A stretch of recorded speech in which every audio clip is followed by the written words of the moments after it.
things are coming together. I mean, we had this extraordinary climate march, and it wasn't just about the climate, it was about justice and peace and civil rights and climate, war. So tonight, we're very happy to not only talk about what's happening in Fukushima and at Indian Point, our own Fukushima on the Hudson, 25 miles from New York, but we're going to have where it all started with the uranium mining. Out west, we have these wonderful people joining us tonight to tell us about the horrendous conditions out there. I was out to New Mexico, and you'll hear, this is very interesting, Leona Morgan, who I first met, she's one of our speakers from the Diné, she told me they were all the Navajos, but that was a Spanish name that means knife. So they're taking back their native name, Diné. So, bye Navajo, hello Diné. Anyway, I'm going to ask all the speakers to come up here. Oh no, maybe we'll just have the first two. And then we'll add, let's see, where do I want to go? They moved the table, so I'm going to go sort of to the middle. Okay, so Marilyn, where's Marilyn? Marilyn! Alice, can you move the chairs? Yeah, let's do that. We've been rearranging. Our wonderful facilities person was stuck on the train. I think there was a power shortage, so that's why we're a little discombobulated, but everything's working now, and we have wonderful help and a team here. So I'm going to start. And I'll just tell you how the program will go. First, we'll be hearing from the speaker on Fukushima and then on Indian Point. And then we'll have our three speakers on uranium. And then we'll have a chance for questions and answers. And then we're going to update you on all the wonderful things that are happening in New York, like starting tomorrow. There's all kinds of fabulous movements and, direct action, city council stuff, legislative stuff that we should all get to participate with. Okay, so I have my introductions here. And would you like to come up? Yeah. Great. I am at your command. Thank you. How about here? Okay. So our first speaker is going to be, hold on, Professor Hiroko Goto. She's a professor at Chiba University School of Law in Japan, vice president of Human Rights Now, board member of Japan Association of Gender and Law, board member of Japanese Association of Victimology, member of Science Council of Japan, and a former expert member on violence against women for the Gender Equity Bureau. In that role, she was involved in the Basic Plan for Gender Equality in Japan. And after receiving her LLB and LLM degrees from Keio University in Tokyo, where she also completed her PhD studies in criminal law, Professor Goto became a leading expert on Japanese juvenile law and gender law. She has published many works in both English and Japanese on these topics, and she's also chief of the Human Rights Now Earthquake Relief Project, whose activities include fact-finding missions, policy proposals, lobbying activity, and seminars to raise awareness on the human rights situation in Fukushima and other areas affected by the earthquake, tsunami, and nuclear accident in 2011. Professor Goto. Yes, thank you for the kind introduction. And my name is Hiroko Goto, and so I'm just arrived here last Saturday to join the UN CSW meeting, and it's very fortunate for me to join this very good event. And so then today I will talk about the Fukushima situation now. And I was born in Fukushima and Korean City. My cousins still living in Fukushima area, but they are still there, and they are working there, they are living there, they are enjoying their life in Fukushima. And also I saw a burner and you made, and I was so moved. And this is a new one because the 4 years and Fukushima, the March 11 will come tomorrow in this area, but in Japan already, because already it's March 11, because 13 years ahead from here. So I was so moved, so then maybe my presentation so messy because I was so moved looking at that kind of burner. So I was apologizing. So first I have to apologize. I was so moved. So then my presentation is so the coming and going, and so. Yeah, so first I will show some picture, and I will show you some picture from my friend. This is my former students in Chiba University Law School. He now working his village, and this is you saw that, and this is the ships there. It means that this is not 4 years ago. This is now. And because of this area, so very close to the nuclear power plants, because of that, nobody could enter to rescue these ships. And so this scenery is very familiar for us because everywhere, not only Fukushima, but also Sendai and Iwate, is all the coast covered this kind of scenery 4 years ago. But almost all the area is cleared, these ships. But only is the area near Fukushima power plant, still so many ships left. That this is a kind of the differences between the 仙台 Fukushima and other Iwate or Sendai. So today I will talk about recent situation in Fukushima. And first I will talk about what's happened in nuclear power plants. And nobody knows what is happening inside the nuclear power plants. So the radiation level is still high. Oh, so okay, I will, yeah, okay. This one? Okay, sorry. Yeah, I'm so moved. I'm so confused. Yeah, so nobody knows what is happening inside the nuclear power plants because the radiation level is so high, nobody could reach that area. Only the robots could enter that area, but the technology, Japanese have a very high standard of technology, but even for even Japan, we couldn't reach that area because nobody imagined that kind of accident happened before the March 11. And also the 400 tons of the contaminated water has been produced every day. And also tank for fluid was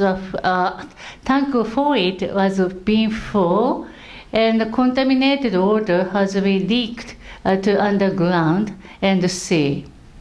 A blocking contaminated water system has not been well functioning. To prevent leaking water, ice wall system has been introduced, but it has not worked well. So this means that TEPCO has been facing these difficulties to control situation. So government always say that we could control everything in the Fukushima Daiichi power plant, but the reality is so different. Even now, the contaminated water couldn't control. Still, some of them is going into the sea. And also, safety is not safety. So Japanese government conduct no proper guidance regarding to risk radiation. Instead, the government underestimated the influence of the low-level radiation and activities disseminate the opinion such no evidence of the physical harm under 100 microsievert per year. This is a standard in Japanese government. All the policies are formulated by the above view without effective participation of the affected communities, especially most vulnerable people such as women and children. People who are concerned the situation become minority, isolated, forced to be silenced. So the situation in Fukushima, I will talk a little about the people in Fukushima. The declining number of evacuees outside of Fukushima, many people forced to come back to the Fukushima because of the economic reason or the other reasons. And also, I will talk a little bit later, and the government tried to take them back to Fukushima and keep them in Fukushima. So relaxing evacuation zone and also number of the deaths after the disaster are increasing. And slow and inefficient compensation by TEPCO and the consolation payment by TEPCO, the one person a year is 1,000 US dollars. Evacuees from red zone. So we now divided for the zone, red and yellow and green. I will show you later. So cleanup is inefficiency. Slow and cleanup scandals also we heard.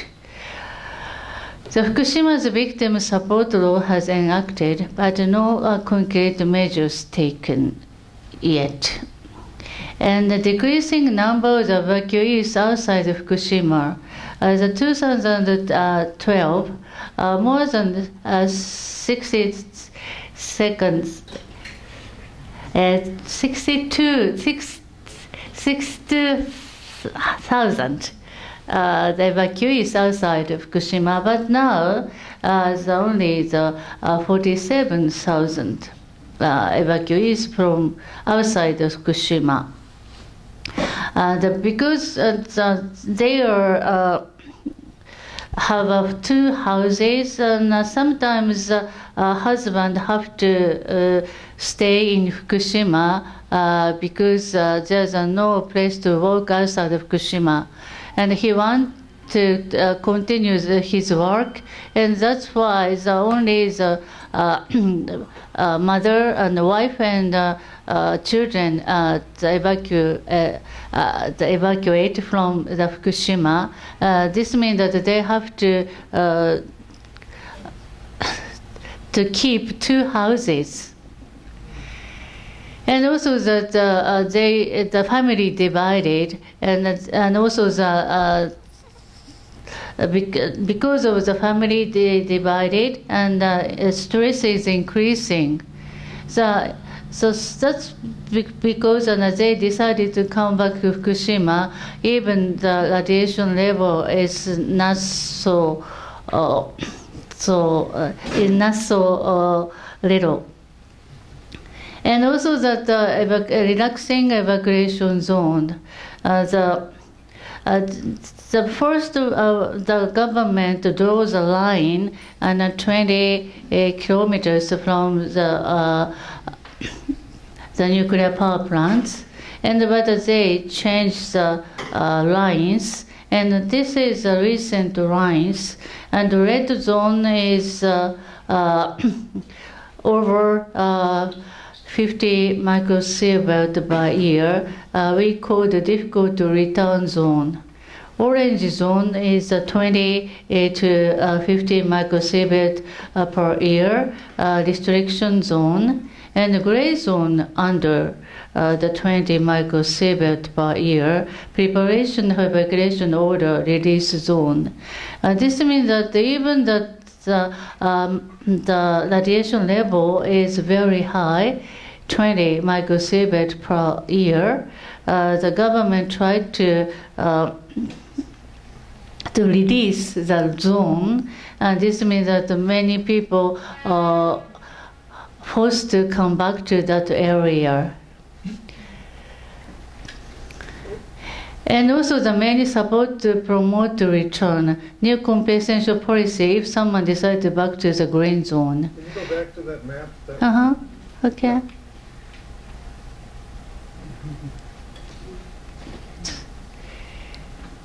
Yes, there's a many the compensation, the new compensation plan if go back to the green zone.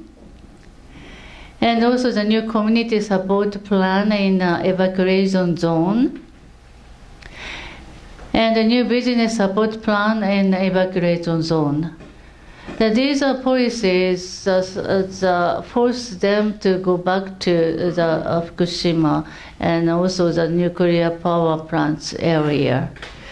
So reality of among the evacuees, and more than 50 evacuees say that they have no will to go back to home because of nothing. The youth saw that the first ride, and only the ship is there. And also that many people die after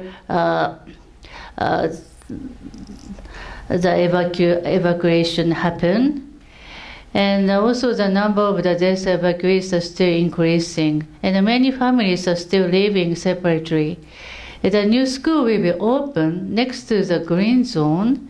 And this is just near the bottom, the city of the bottom, area of the bottom of just below the green line. The government opened a new school for the children. And also there's a many increase, many divided happened. Economic divide between the evacuees and the resident. So many people evacuated to the bottom area, and also that the bottom area is not evacuation zone. And evacuee has got some money from the TEPCO and the government. And also that this is an increase of tension between the original resident and the evacuees. And also that the hope divided, and many people giving up and returning home. And also another divide happened, and the concern divide. A safety campaign has been overflowing, so nobody could say, "I'm afraid." The nuclear power plants or radiation, and also the community divided. So there are mixed feeling about their homeland. The elder people strongly want to go back, but the younger generation do not want to come back. This means that no place to work, no place to study, no living support. Especially they used to live bigger house with their children and grandchildren. Nuclear accidents deprived their home and family, life and hope. Nobody could bring back their hope and life. So do not forget about Fukushima. So she asked me what we can do for Fukushima and from United States. So I would like to say, do not forget about Fukushima. I live in Tokyo. And also the media coverage is lesser and lesser. So then, also Fukushima's people always say that please don't forget Fukushima. Even the Japanese people, 4 years is a very long time for us, and so for evacuees. So then the media and also the people in Tokyo is try to forget about Fukushima. I'm thinking the most important thing is to not forget about Fukushima.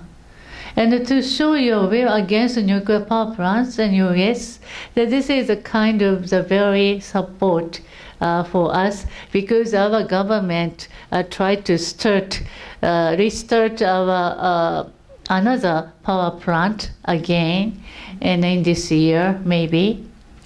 And we have to keep sharing information and put the pressure at the Japanese government to TEPCO. No nukes. Thank you.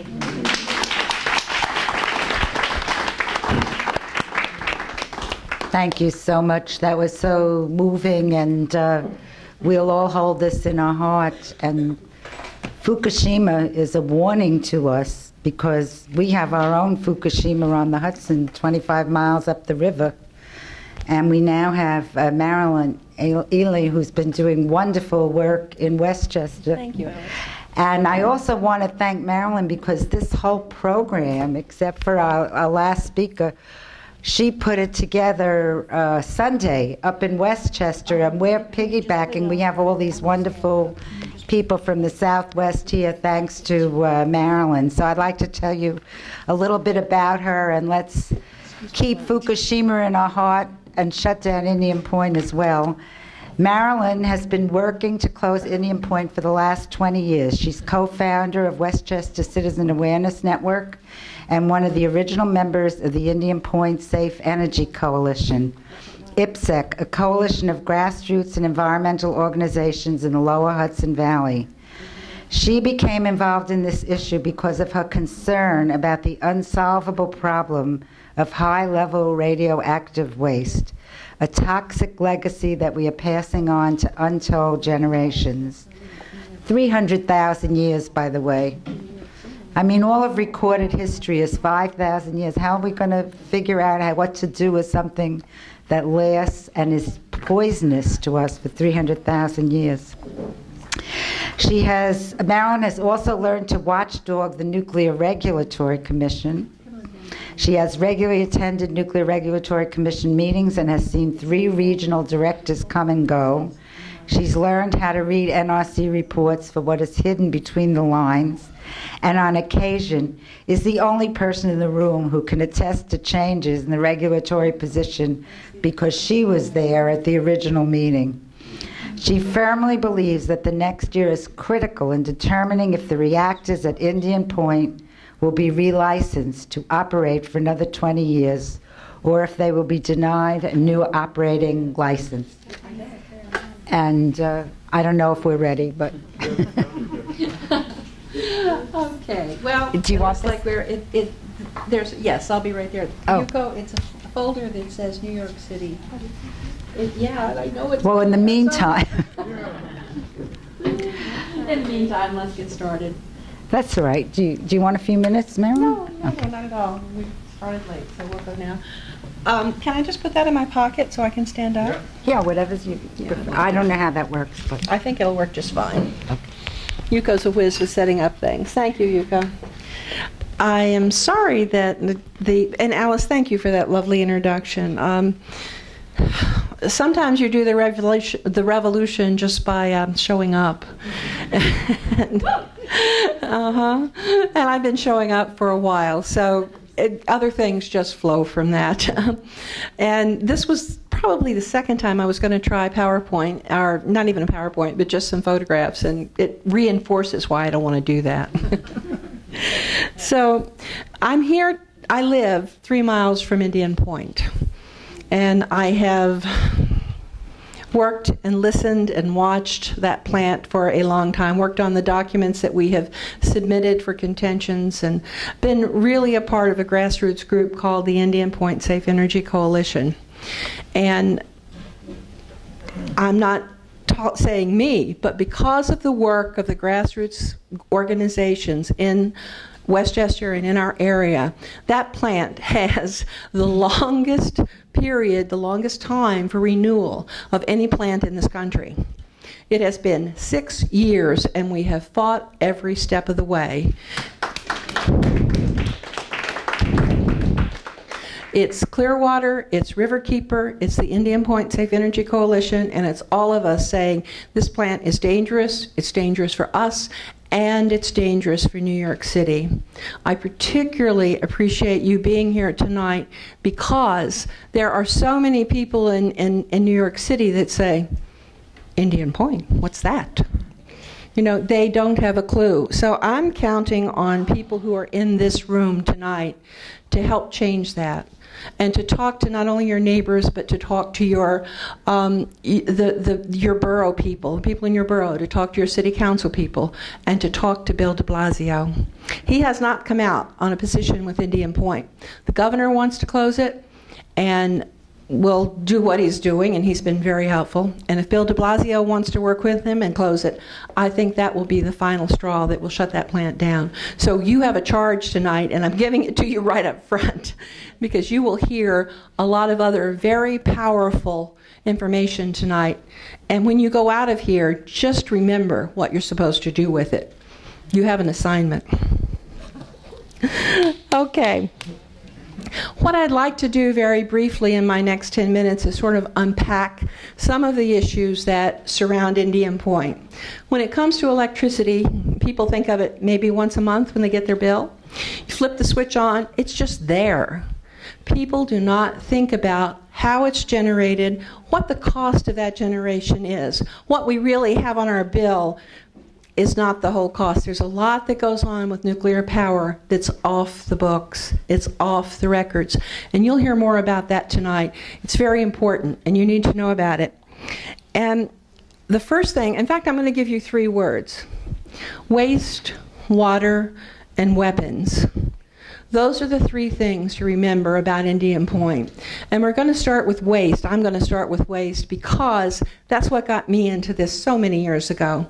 I'm an elementary librarian, and I saw these little kids coming across the threshold of the library, so excited and just so brimming with life. And I thought, this is what we're handing off to these children. How irresponsible is that?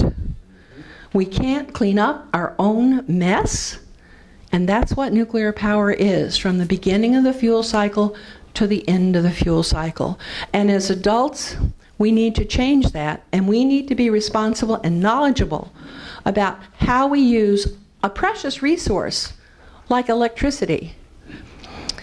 Okay, right now, Indian Point has 1,900 tons of highly radioactive spent fuel sitting in 2 pools of water 40 foot deep. Some of those bundles of fuel have been taken out and put in dry cask storage, which is a better way to monitor it. Company doesn't want to do it because it's about $1 million a cast. Much cheaper for them to keep it in the pool and take out just enough to put in the next batch when they refuel. So one of the things that needs to happen is that those very flimsy pool structures need to be hardened, and all of that fuel needs to come out and be put in dry cask storage. It's nothing that could happen overnight, but it needs to, oh yay, you found it. That's what it, thank you, Yuko. Thank you so much. That's what it looks like. How many people have seen Indian Point before? I have just turned it this way. Okay. Oh, okay. Thank you, Joe. Yeah. Get by with help from my friends. Thank you. How many people have seen Indian Point before? Okay, good. I wasn't sure, so I put that. My hope is that this will just run, and what you'll see is some of the people involved and some of the actions we've done, and maybe that'll make it a little more personal for you as I talk about the process and how we've worked and what you need to think about and the knowledge you need to have, and you won't just have to look at me. So hopefully that will change, and we'll move on. We'll see. So that fuel is a real problem. That highly radioactive waste is a real problem. there are all kinds of decisions, there's all kinds of information I can tell you about that. If you have more questions, please ask. I'm not going to go into detail in 10 minutes, but it is a huge concern. Water. Many people do not think about water as a problem when we generate electricity. It's a big problem. One of the problems is the thermal pollution from the water that the plant puts back. And I could really start on the other end of that, because power plants are generally located on water bodies because they need a lot of water. A lot of water to cool all of the machinery inside. It's especially true of nuclear power. And when they take water out of the Hudson, they take it out, it picks up the heat inside the plant, they put it back in about 20 to 30 degrees hotter than it comes out, and it has had a tremendous impact on the health of the Hudson River. That's something that people don't see. They look at the river and think it's beautiful, and it is. But our Department of Environmental Conservation is saying that this is no longer allowed, and they're holding up relicensing because they want a water quality certificate. Entergy, the owner of the plants, fought it every step of the way. That's still pending, and it may be one thing that blocks relicensing. So there's a lot more to be said about water, but again, please ask. It's also, I do want to mention the fact that it takes in over 3 billion hatchlings.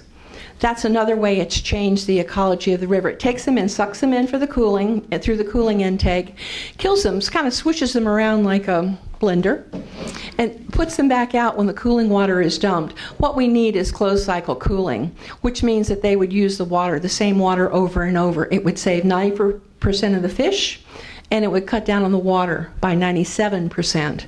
So that's what needs to happen in regard to water. And when you hear people talking about building new power plants, ask them where they're going to get the water.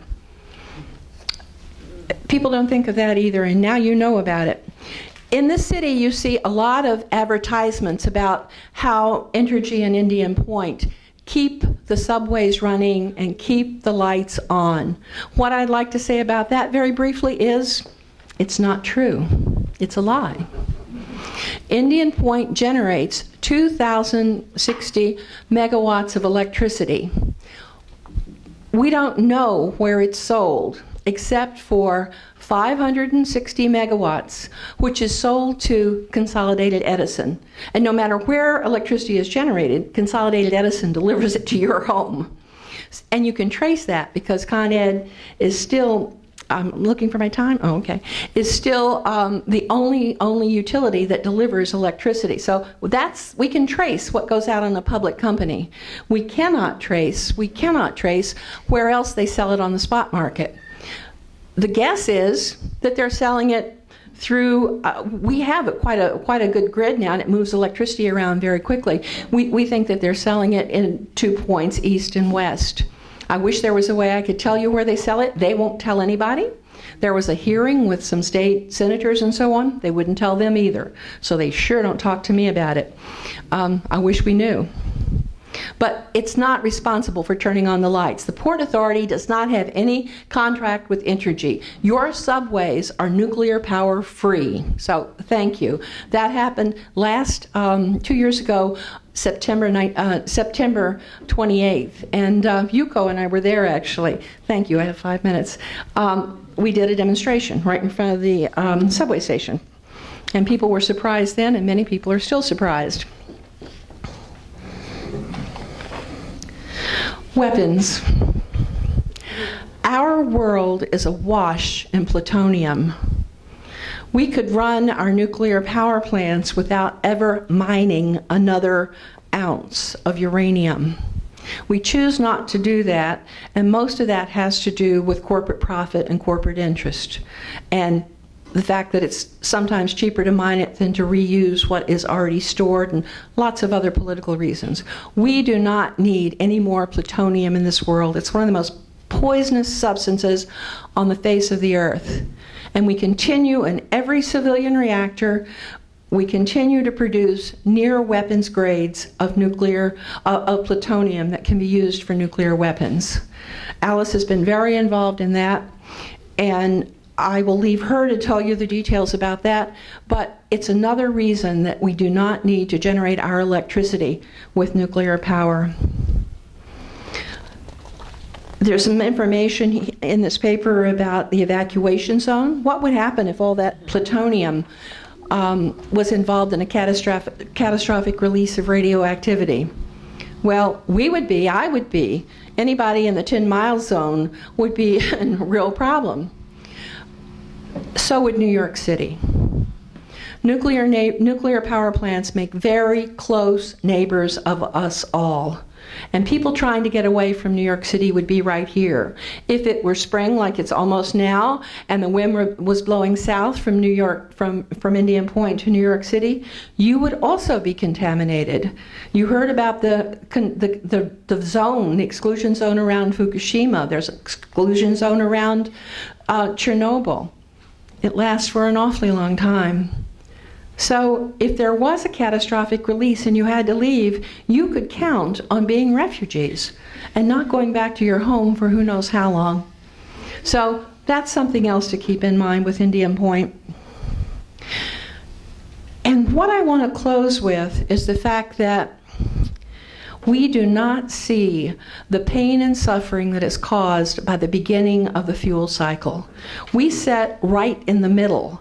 We have this plant that theoretically emits no greenhouse gases. We have this plant that says they store the waste, and there's no place for it to go, too, by the way. It needs to stay right there. We used it. We need to take care of it. People think that the government's going to take it away. There is no away. So here we sit in the middle of the fuel cycle without an awareness of what happens to provide the fuel to power that plant, to power Fukushima, to power all the power plants that we have running in this country. You'll hear a lot about that tonight, and I think you'll be very surprised. Electricity it's just the fleeting byproduct of a nuclear plant. It's just a fleeting byproduct of what happens before, during, and after the nuclear fuel cycle. We don't need to generate our electricity that way. The rest of the world's moved on, and we need to get with the program too. The next time someone says, oh, but we need that electricity and we're counting megawatts and we have to have a certain number of megawatts, tell them to wake up and smell the coffee. We can conserve, we can be efficient. We don't go back to the dark ages, nobody's saying that. We can get more work out of the same amount of electricity, just like they did in California, just like they're doing in Vermont.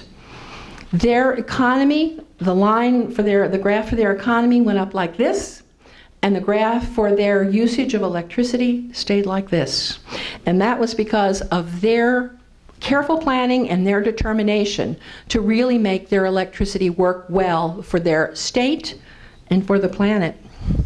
So, as I said, the rest of the world has moved on, and we need to get with the program too. Denmark generated 100% of its electricity from windmills last December. And that program is available to us now, not in the distant future like the companies like to tell you. It is available now. Solar is available now. Wind is available now. Conservation is the low-hanging fruit. So is efficiency. And I think that in the not-too-distant future, if we do work together, along with the plan, the revising the energy vision of New York with REV, what the governor is really pushing now, what the Public Service Commission is pushing, I think that working together, we can have a greener, cleaner grid, and we can close down Indian Point. Thank you.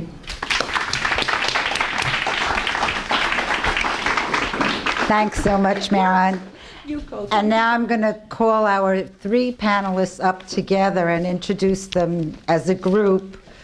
They've traveled from Colorado, Arizona, New Mexico to speak to us about the beginning of this ugly scene, which is the uranium mining, which has just devastated their homeland, their indigenous lands, sacred sites. I heard about the legend of uranium. There's one of the indigenous people that says it's the sleeping dragon and don't disturb it.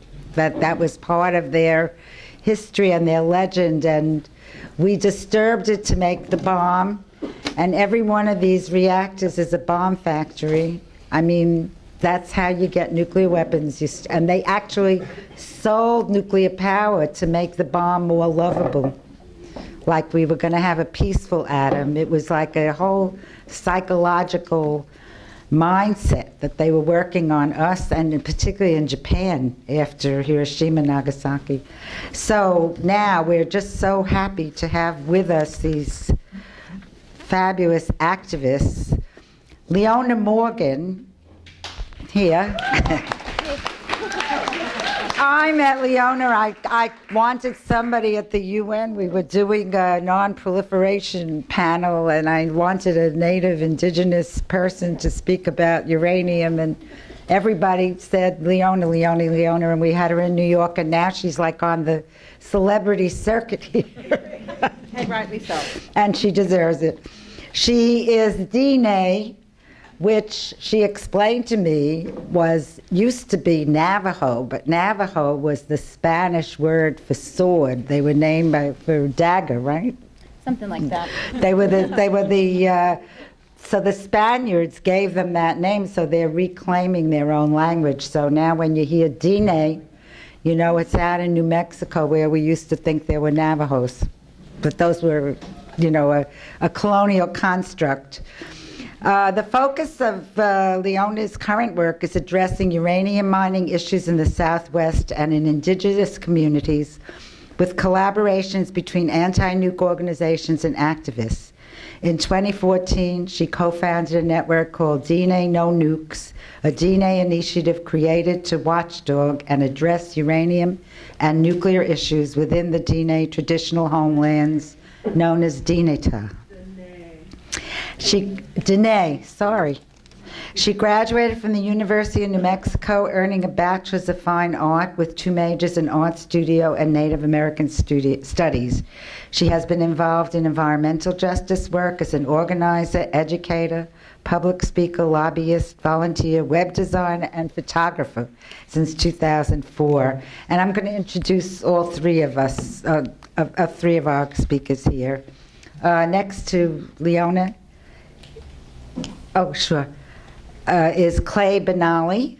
Yeah, Clee. Clee or Clee? I'm a real New Yorker. I don't know how to speak New Mexico or out west.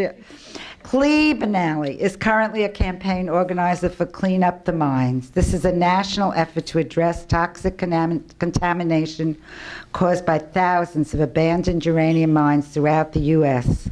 He helped establish Talahuan, say it. Talahuan InfoShop works with Indigenous Action Media and is a Dine musician, traditional dancer, and filmmaker. He lives in Flagstaff, Arizona. Originally from Black Mesa, Clee has worked most of his life at the front lines in struggles to protect indigenous sacred lands, from occupying Border Patrol headquarters in Arizona to calling for an end to border militarization, to multiple arrests and direct action to protect the San Francisco peaks and other threatened sacred places. Clee fights for a livable and healthy world. And then the last introduction and the first speaker will be Jennifer Thurston. And Jennifer watchdogs the hard rock mining industry in Colorado and is the director of the Information Network for Responsible Mining, INFORM. That's a great acronym. She grew up in the San Juan Mountains on the border between silver and uranium country with the environmental legacy of mining plainly in sight. Her work monitoring mines and documenting conditions is geared toward reforming mining law and protecting the environment. Formerly a journalist, Jennifer became an activist after industry proposed building the first uranium mill since the end of the Cold War in Paradox Valley near her hometown. A leading activist to block the mill, she was profiled in the 2013 documentary Uranium Drive-In, which looks at the human conflicts that extreme energy proposals cause in rural communities. She currently lives in Norwood and monitors mines on Colorado's western slope.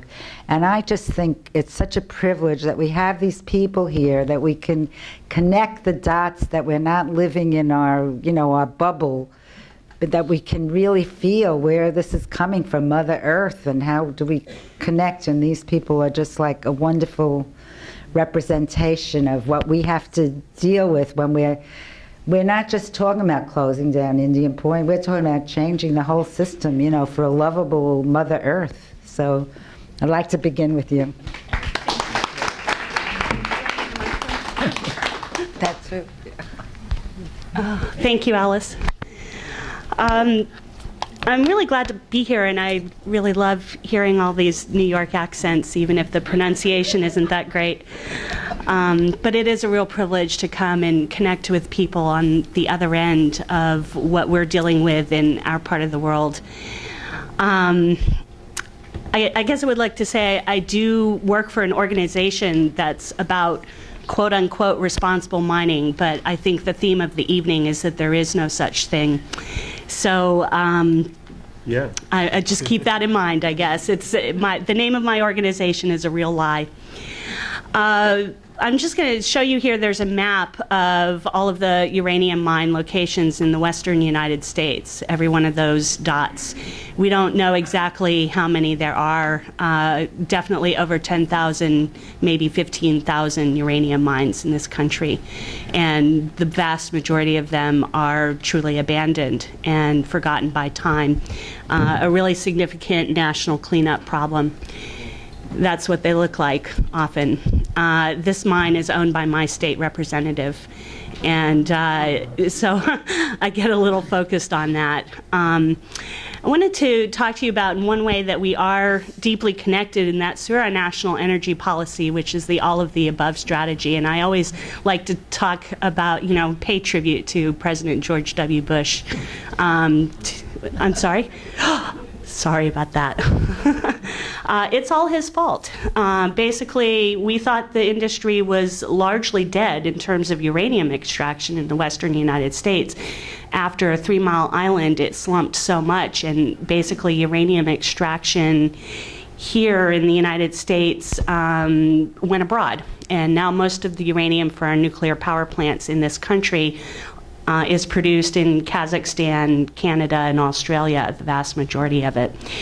What happened here, I guess I'd just like to say we are really dictated by the market and how much uranium can sell for, and that has a direct correlation to whether or not mines operate in the West.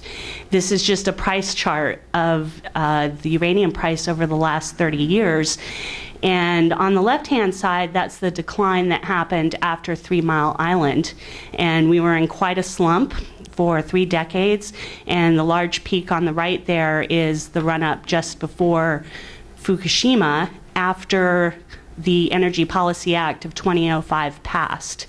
It reignited a whole new wave of speculation and proposals and claim staking and companies coming back, revisiting all of those abandoned mines and looking at them as potential producers for the future.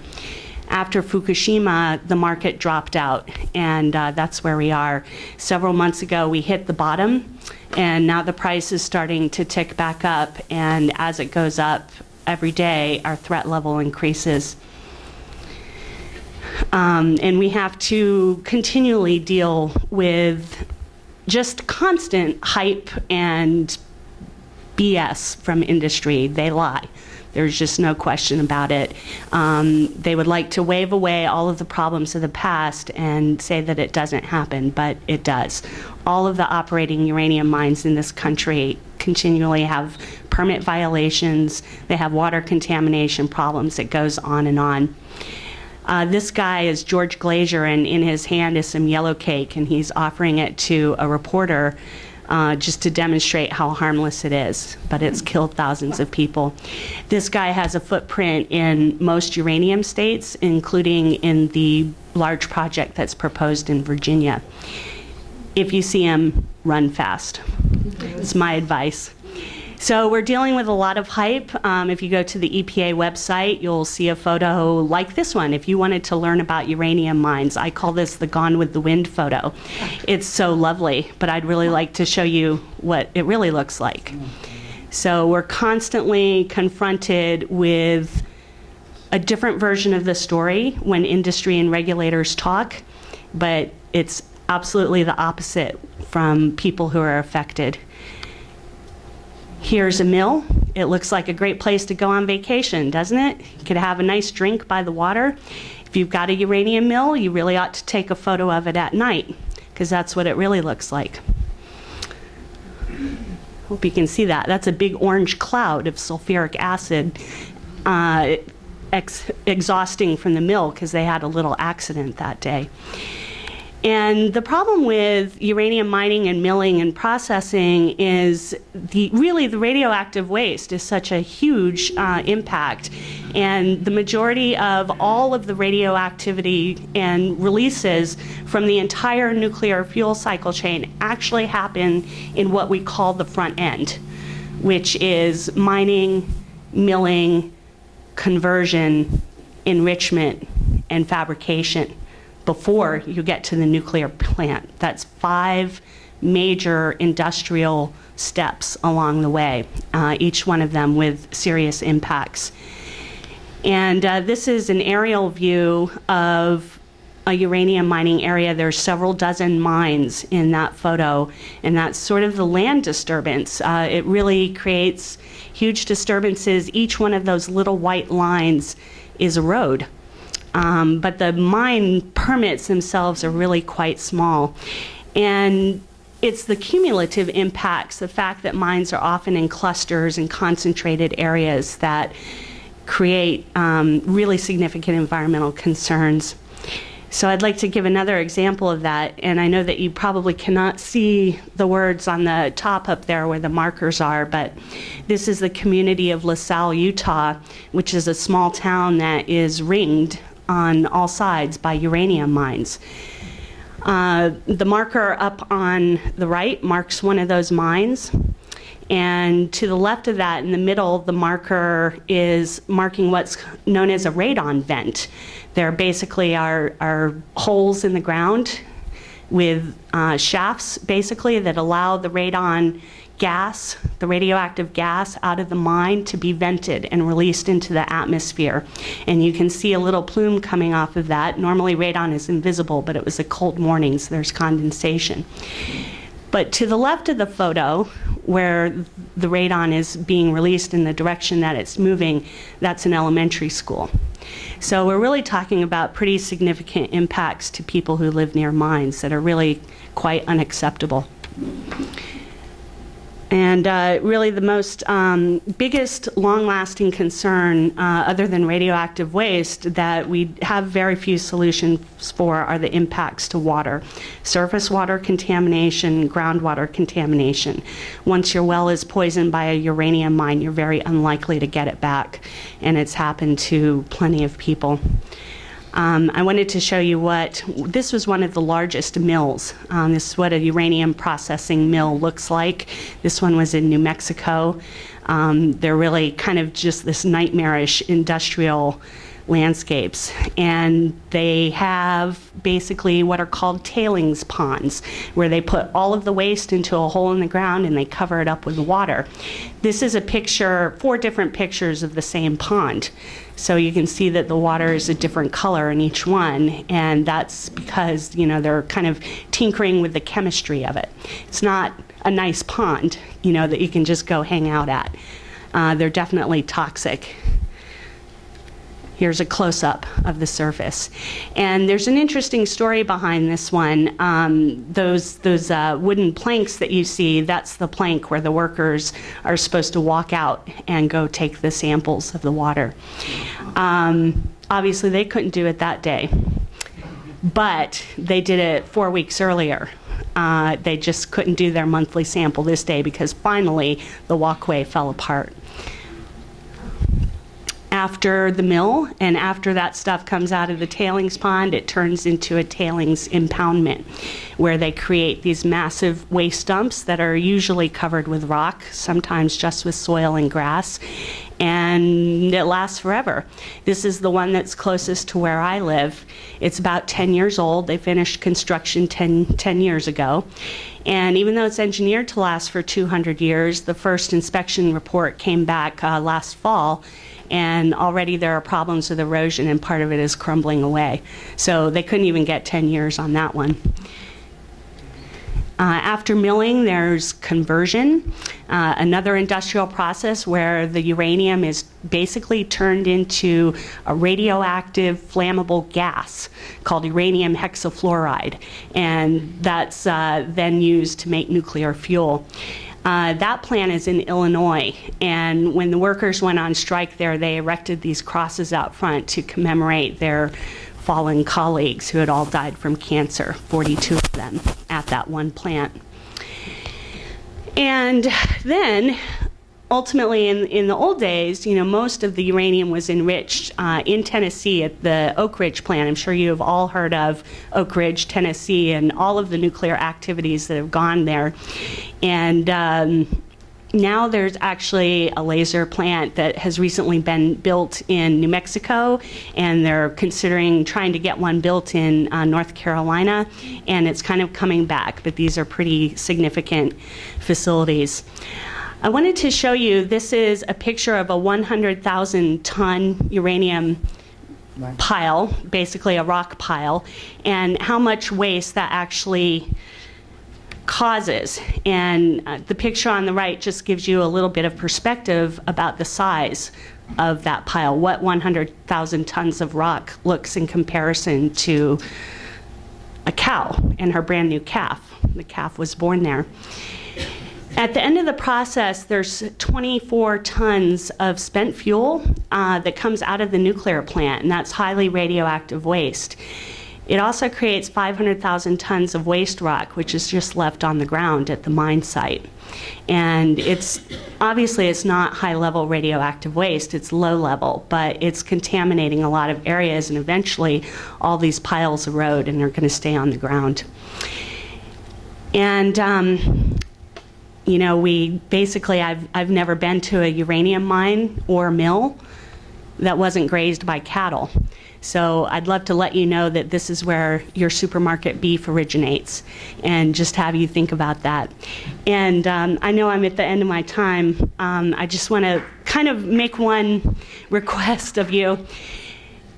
This is really a wonderful thing to be able to come and connect the tragedy and the horror of Fukushima, right? And we connect the dots down to Indian Point and the risk that people here face.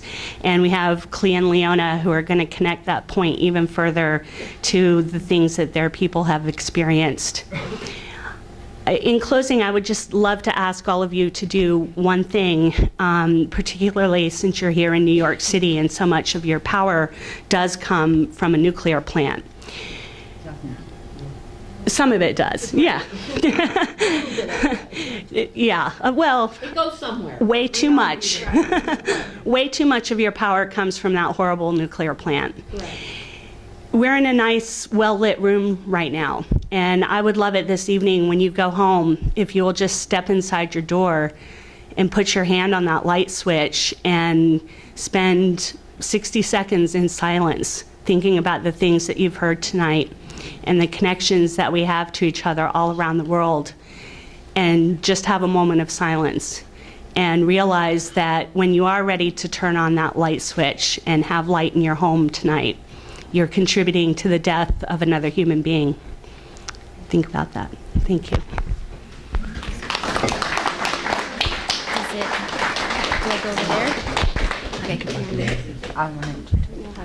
Oh, I did it. Can I switch with you?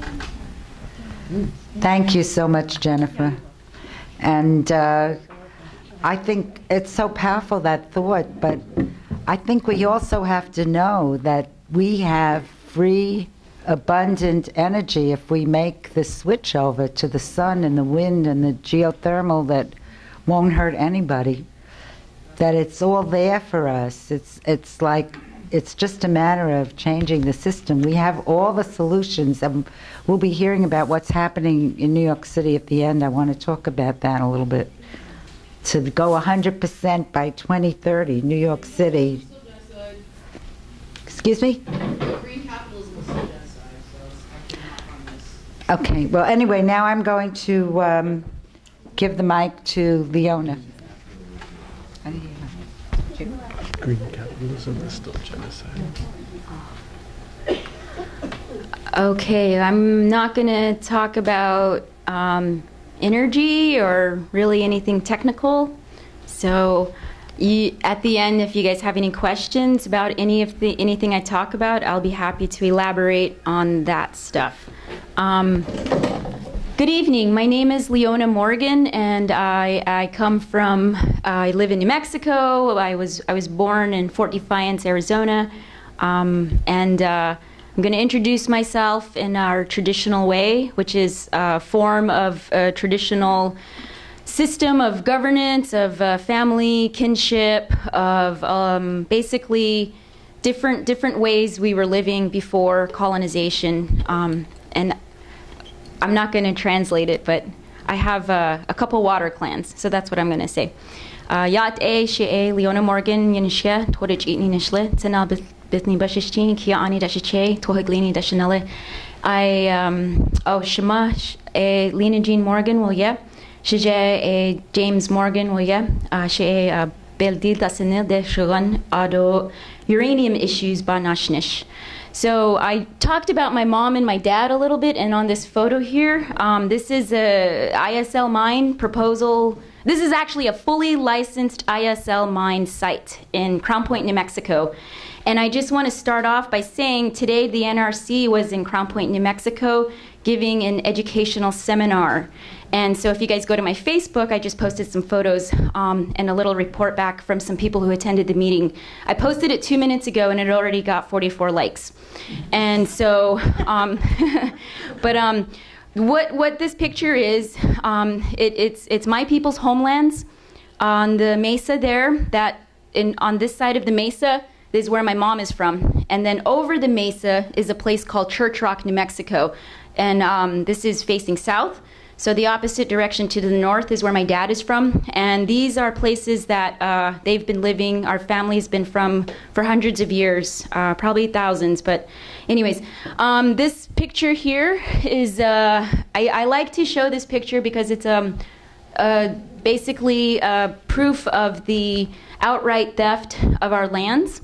And so these are some of the policies that are used to legitimize the theft of our lands and our resources, our water rights, and they're still being used to this day. So the General Allotment Act is something that was a form of divide and conquer, and so what it did was break up our communal landholding as a peoples, as a whole nation, and what it did was give individual land ownership to individual Indians, which means that those individuals own the property, they own the land above and the mineral rights below.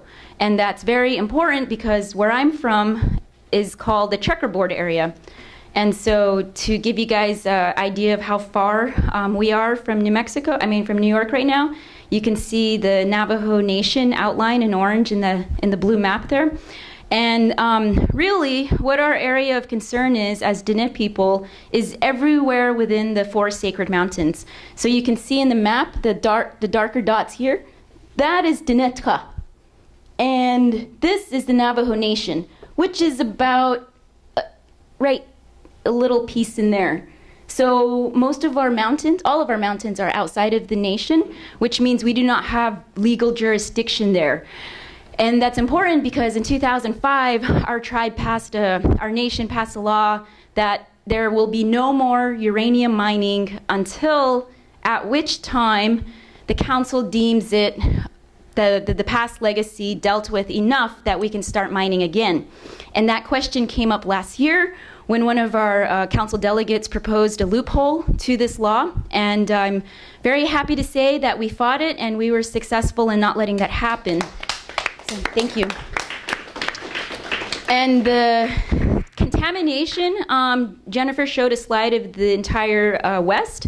These are the most contaminated areas on Navajo. There's about 521 identified sites, but really they're more like clusters. And so when you add up each mine feature that could be a contaminated area, whether it's a waste pile, an actual mine, maybe where other activities occurred, those are all like clustered into one of those red dots. So the total number can be anywhere between 1,500 and 2,000 individual little spots that are contaminated on the nation. And so right now we're in a cleanup process. The United States government is supposed to, well, we're working. Our nation, the government, is working with the U.S. government to clean these up, and it's something I didn't explain at the beginning is that as Diné people, we identify ourselves, like Alice was saying, as the five-fingered ones, or as people who come from our ancestors from generations long ago. But today, a lot of you might call us Navajo. And I'm asking you to please understand that that is a word that the colonizer used to subjugate us and to basically identify us as, a different type of people that we do not identify ourselves as. So we are Diné. And the reason I'm pointing this out and making a very, trying to differentiate between Navajo and Diné is because Navajo, just like the term American Indian, is what the governments use in their legal system and how they categorize us. We, as Diné people, have over 100 clans. We have many different, we're very diverse as just Diné. And then in the United States, there's over 565 federally recognized tribes, but even more than that who are not federally recognized. And so through the different government processes, the federal government basically created the Navajo Nation as a means to legitimize the mineral leases. So a lot of it had to do with Peabody coal, and I'm not going to talk about that. I don't talk about coal because that's not what I work on. Something Marilyn said that I thought was very interesting, she mentioned the resource of energy. And I'd like all of you to think about what that means. We're not just talking about when you flip on the light. We're talking about the coal, the uranium, and all the other minerals that are mined by extractive processes. And a lot of those activities happen on indigenous lands. So the estimate is about 70% of uranium mining happens on indigenous lands. As you can see from this map, this is only one nation. And so I think Clea will talk about the Lakota and Dakota and the other some other nations after my presentation. So the reason I'm bringing up the difference between Navajo Nation and the Diné people is because right now the Navajo Nation is working with the federal government to do cleanup. However, the cleanup process is not to the standards of the community living in these contaminated sites. So the people who live there are asking for stronger cleanup measures, but when you're dealing with government agencies, everything is based on dollar amounts. So we started the first cleanup process in 2008, and this was prompted by a congressional hearing that occurred with the help of Representative Henry Waxman from California. And so the first cleanup, the first 5-year cleanup that was just completed in 2013 cost all of you about $100 million. And that wasn't really for cleanup. That was mostly for water line extensions and other activities related to how to deal with the mess. So we haven't really cleaned up anything. There is no groundwater cleanup. It's basically containment, so burying waste and so forth. So if you look at the map, over 500 sites. We do not want 500 permanent waste sites buried on Navajo. So we need to demand that the federal government clean up everything that they left there. So some of the public concerns are, of course, the contamination to the land, air, and water, and of course to the animals. You can see this is a sheep. Well, I don't know if you guys can tell that's a sheep. We eat sheep, and so we have some stickers for sale on the table there. This sticker is about what is happening in some areas of the nation that are contaminated. This issue, it crosses all other issues. It's not just about the environment.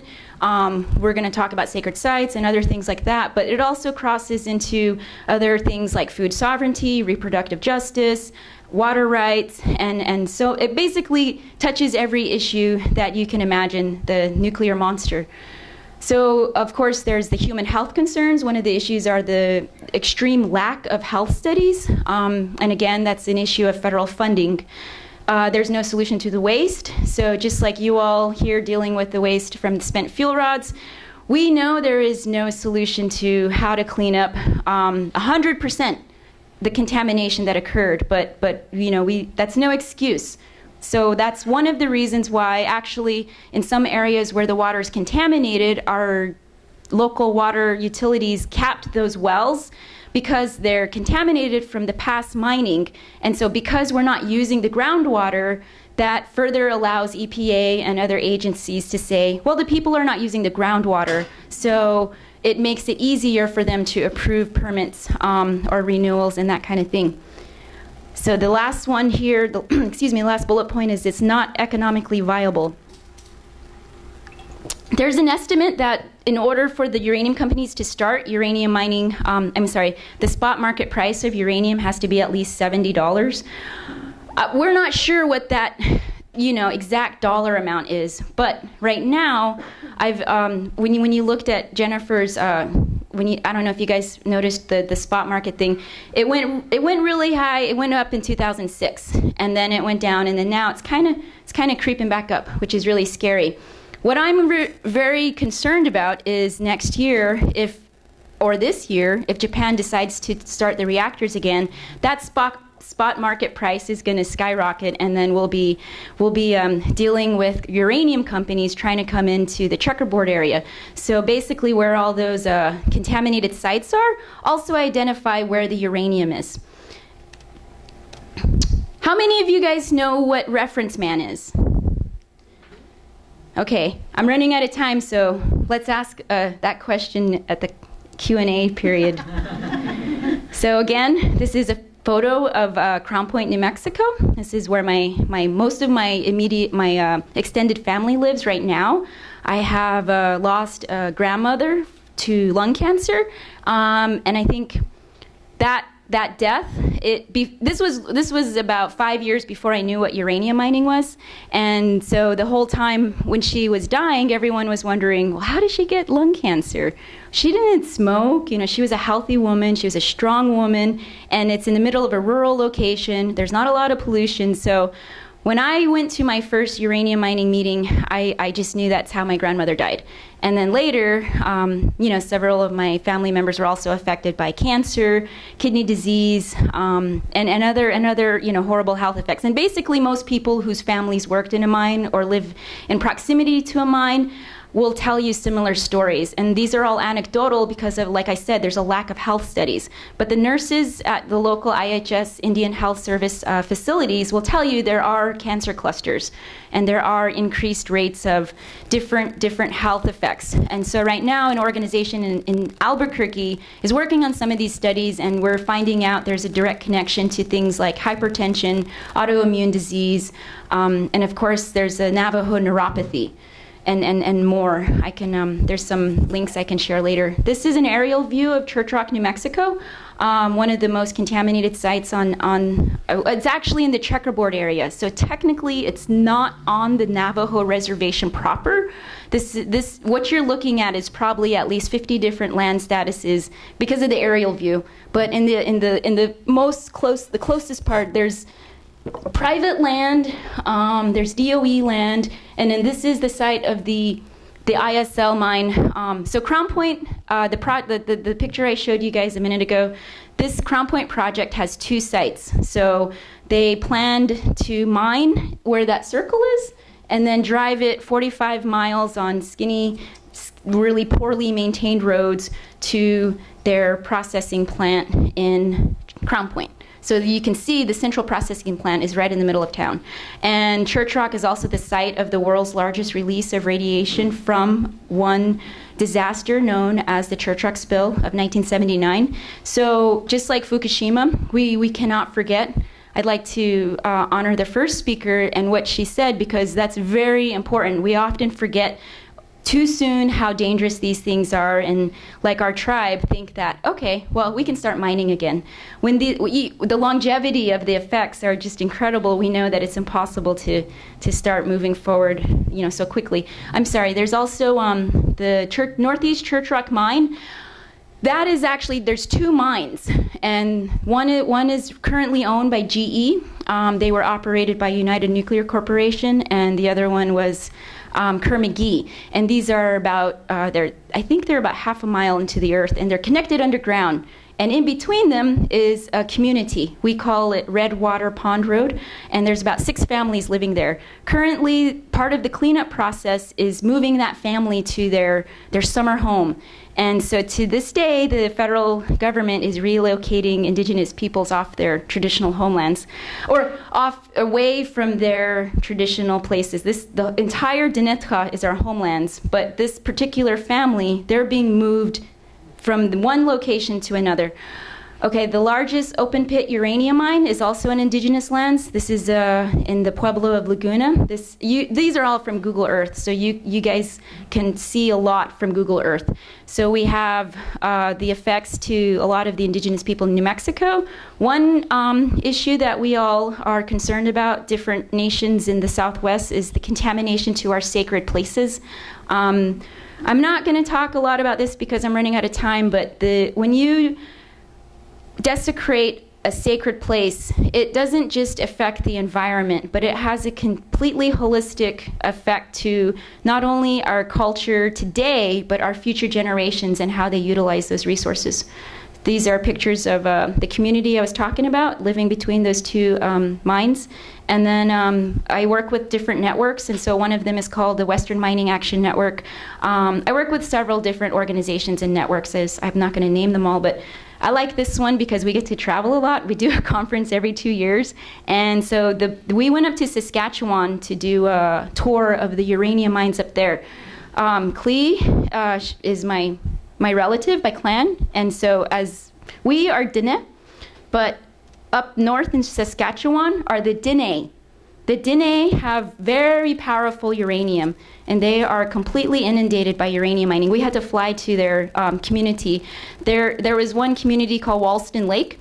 The entire area had already been mined, and so the proposal there was the uranium company, the lake was the community's source of fish, and the caribou would come, and the birds would come, and so they used this place. But what the mining company was proposing, because they mined all around it, was to mine under the lake. And this is another picture of us at Redwater Pond Road. We're doing a tour for the EPA Regional Director, Ron Curry. So we do a lot of traditional, speaking truth to power type of organizing, or however you want to call it. But the important thing that we need to maintain, as you can see on the lower image, are our traditional and cultural strategies. That is a run, which is, it's as Dene people and as Indigenous people, running is it was a form of prayer, and there's a lot of things that go with that. This here is a photo of a prayer that we did at a gathering, and so as Indigenous people, we often start and end with a prayer, and we usually, as much as possible, it's not always possible, like today in New York. I don't know if any outreach has been done to the local Indigenous nations of New York to attend this this gathering, and I'm not sure about how much outreach is being done in this community. And so as Indigenous people, and working cross-culturally is extremely difficult, but as Indigenous people, we have a protocol, we have a set way of doing things that has lasted for many centuries. And so I just wanted to give you guys a message that there's different ways to communicate with Indigenous people, and today I had a very interesting conversation with one of my my comrades, one of my allies, one of my accomplices, or however you want to call it, and she said that, you know, a lot of white people don't know how to talk to Indigenous people. She's a white woman. She's from Eastern Europe, but she also said she told me some stories, and it was really unfortunate because just the words that are used are so powerful. And so I implore you to learn who the local Indigenous peoples are and how they call themselves, not what we or the United States government have termed them. And so that is one of the most important things I can stress is the ways we communicate and how we talk to one another and how to be respectful of one another. It's not easy to learn, and it often takes a lot of time and relationship building. And so I need to end my presentation here, but I wanted to tell you guys a little bit about this mountain. It's called Tzotzil, and this is the one, in New Mexico there's no mining happening right now, but on this mountain, the mining project that's most forward in its permitting process, a new mine, is on Mount Taylor, and then there's like 7 other projects. One is on standby, and we refer to those as zombie mines, and so that's kind of like your Indian Point renewal thing. It's kind of similar. It's just leaving the contamination there. In New Mexico, there is also a fracking boom. So where they're fracking, there's uranium in that layer of shale. And so this is presenting a brand new set of problems that we're going to be working on. So we got our hands full at home. Thank you. Yeah.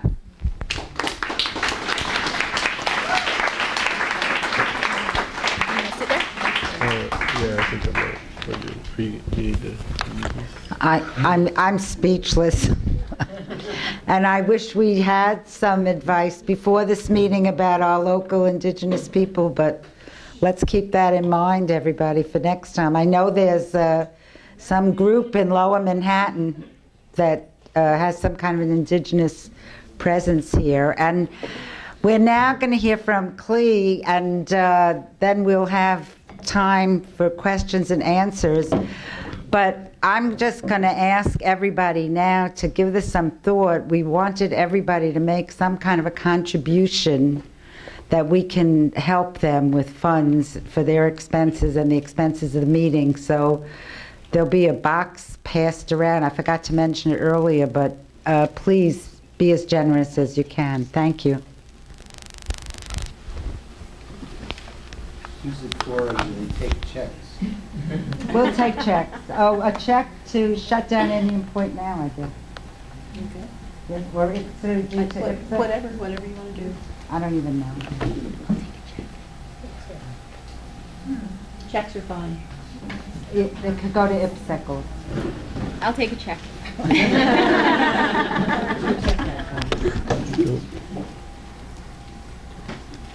This is not working.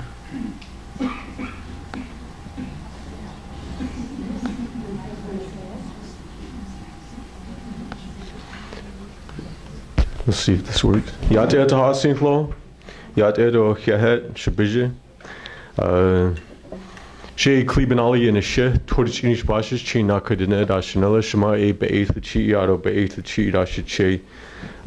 Zithishinde na sha. Right now I live in Flagstaff, Arizona. Zithijin, Black Mesa is my original home, where in traditional Dene way, we bury our umbilical cords of the children in the land. That presents a direct connection, a physical connection that we maintain, that is who we are in relation to our mother, the earth. And so we'll always return to that place, and we'll always have that connection. And so that's originally where I come from. I want to introduce a little bit more of myself in relation to the work that I'm doing and the presentation I have here tonight. I come from the area in Black Mesa where there has been a political land dispute, a conflict that was created by the United States government and facilitated by an energy resource company known as Peabody Energy to extract coal from underneath our land and forcibly remove more than 20,000 Dene people from the ancestral homelands there by pitting two indigenous nations, the Hopi and Diné, against each other. But today, many of my relatives continue to resist. There are more than 300 Diné people who have resisted all the military might and power of the so-called U.S., and their greatest form of resistance is to continue to carry on their language, the culture, continue the prayers that we have, to continue to plant corn, which is sacred for our people, to continue to herd sheep, which is also sacred. It's a struggle, but that struggle continues to hold off this imperial force and the forced relocation. So I come at this from an angle in addressing the spiritual connection and cultural understandings that we have in relation to our existence, but also understanding resource colonialism. So I'll talk a little bit about that after, but I want to talk about a campaign that I'm working on and acknowledge a few folks. I want to acknowledge, and this is a great practice that our friends up in so-called Canada do, which is they acknowledge the indigenous people whose lands they're on. But it's hard to acknowledge, because it's one thing to just recognize, but if there's no meaningful connection, and if the Lenape people aren't in the room, then that's a hard thing to just constantly acknowledge, because we're not even guests then. And I don't feel in a traditional sense, a cultural sense, that we've been invited in. So it's hard to be here under those terms. So I'd like to just recognize that challenging relationship, and that's part of this underlying challenge of what we're facing with these struggles. There are more than 10,000 abandoned uranium mines located in the so-called United States. And I'm going to focus on this, do a slideshow presentation, talk about the campaign. If you have any questions during my presentations, please let me know. I'll try to go through this sort of quickly. And then I have a very specific message that's a little bit outside of the campaign realm. I wear a lot of different hats, so I'm going to try to balance this. Yeah, I am going to move. Thank you for that. So you can see. Do you want to sit, please? Here, oh, it's okay. Yeah, thank you, Jennifer. Can you see now?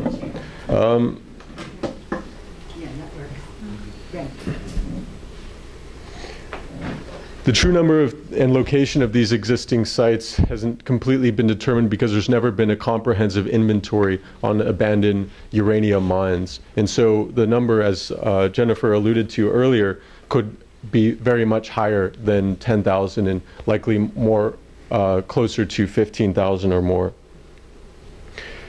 We estimate that there's about 10 million people who live within about 50 miles of abandoned uranium mines. That's about 1 in 7 people in the Western U.S. And I'm not just trying to be sensational with this. And there are studies that have been done in some cases, and I would say that there's skewed studies in relation to proximity to abandoned mines and threat of exposure. But the reality is that the dust from these mines blows for hundreds of miles. The contamination of groundwater knows no borders. 75% of the abandoned uranium mines are located on federal and tribal lands. Of course, this is all indigenous lands. It's occupied territory. So this just gives a sense of concentration. There's about 15 Western states that have high concentrations of abandoned uranium mines, particularly. I'm gonna go skip over some of these sort of quickly. We do have fact sheets and information cards on the table for free over here, and more information on our website if you'd like more detailed information or if you have questions. There are 169 abandoned uranium mines that are located 40 miles southwest of Mount Rushmore in the Black Hills, and there are more than 3 million people who come from different parts of the world to visit this site, and they are unaware that they may be breathing in toxic particles and also drinking contaminated water.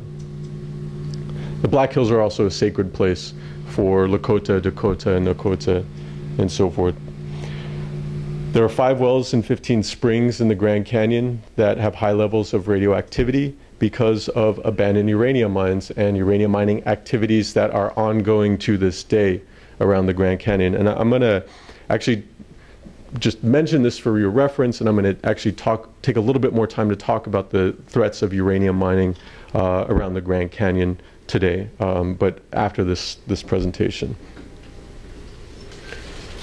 There are no existing federal laws that require cleanup of abandoned uranium mines. So in all of these cases, in many of these cases, the corporations walked away from their cleanup responsibilities. We specifically look at the 1872 mining law that doesn't require any reclamation or remediation. Yeah, so corporations walk away while the public pays. Mining companies have walked away from their responsibilities. The cost of cleanup of many of these abandoned sites, as Leona had mentioned earlier, has been put on taxpayers and so forth. But of course, public health and environmental costs are always borne by those in close proximity. Abandoned uranium mines are dangerously radioactive for hundreds of thousands of years. 99% of the rock that's extracted from a mine can wind up in the remaining pulverized rock and debris known as tailings. There was a discussion about tailings earlier, and something that we need to talk a little bit more about. But the remaining ore that's left, the waste ore, retains 85% of radioactivity of the original underground deposit. Quantities of radium and radon gas, which are potent human carcinogens given off by abandoned mines, will have diminished by only 1/2 in 80,000 years. And I was talking to somebody from IPSEC earlier the other day when we were up with the solidarity actions, the march, the spiritual walk, and it was a really eloquent sort of assessment that it's not just 7 generations that we're thinking forward to, but it's 700 generations when we look at the long-term impacts and implications that this legacy has, this toxic legacy has. 1 million years, I don't know how many more generations that is the approximate time it takes for carcinogenic effects to be limited to the continuous decay of thorium-230 and residual uranium, which releases toxic alpha and gamma radiation. Both are extremely dangerous and deadly to all living beings. So there are a range of public health threats that are serious concerns the longer that AUMs are left. And we're talking about many of these sites have been abandoned for more than 60 years. There was a huge uranium rush. The Department of Energy basically opened up the market by saying, we'll take uranium, and it was completely unregulated from any source when they were in the mad rush to develop the weapons technology with the nuclear production process. And so long-term use of areas such as recreation, of course, ranching, sacred places. The picture in the background is actually a picture of a place known as Riley Pass, which is in Lakota territories. This is a sacred place, and this area has been mined. It's a large open pit uranium mine that is partially being cleaned up, but there's an offering site that's still actively used to this day. So I went up here with Charmaine Whiteface from the Defenders of the Black Hills and some of the other people from that organization, and actually some other folks that are part of Clean Up the Mines here, Tarek and Ellen. And we went to this area, and it's such a toxic area. There's a sign that says no one should be in this area for more than 24 hours in a year period. The sense in going to an area where you have to pray, but you have to wear a respirator is really serious. You know, to go into this area and to have to limit your exposure when you're going to make an offering, when you're going to commune. And just mentioning in relation to the long-term issues in relation to toxins and radioactivity leaking from tailings piles and contamination of areas, bioaccumulation, and so forth are other threats. The waste, in many cases, particularly in Dinepike, the Navajo Nation, has been used to make homes. And this is a very serious threat in relation to the radon, but also the direct exposure and so forth to the radioactive material. And this is an invisible threat. I mean, the dust that's radioactive looks the same as regular dust. The rocks that are radioactive look the same as regular rocks. It's a completely invisible threat.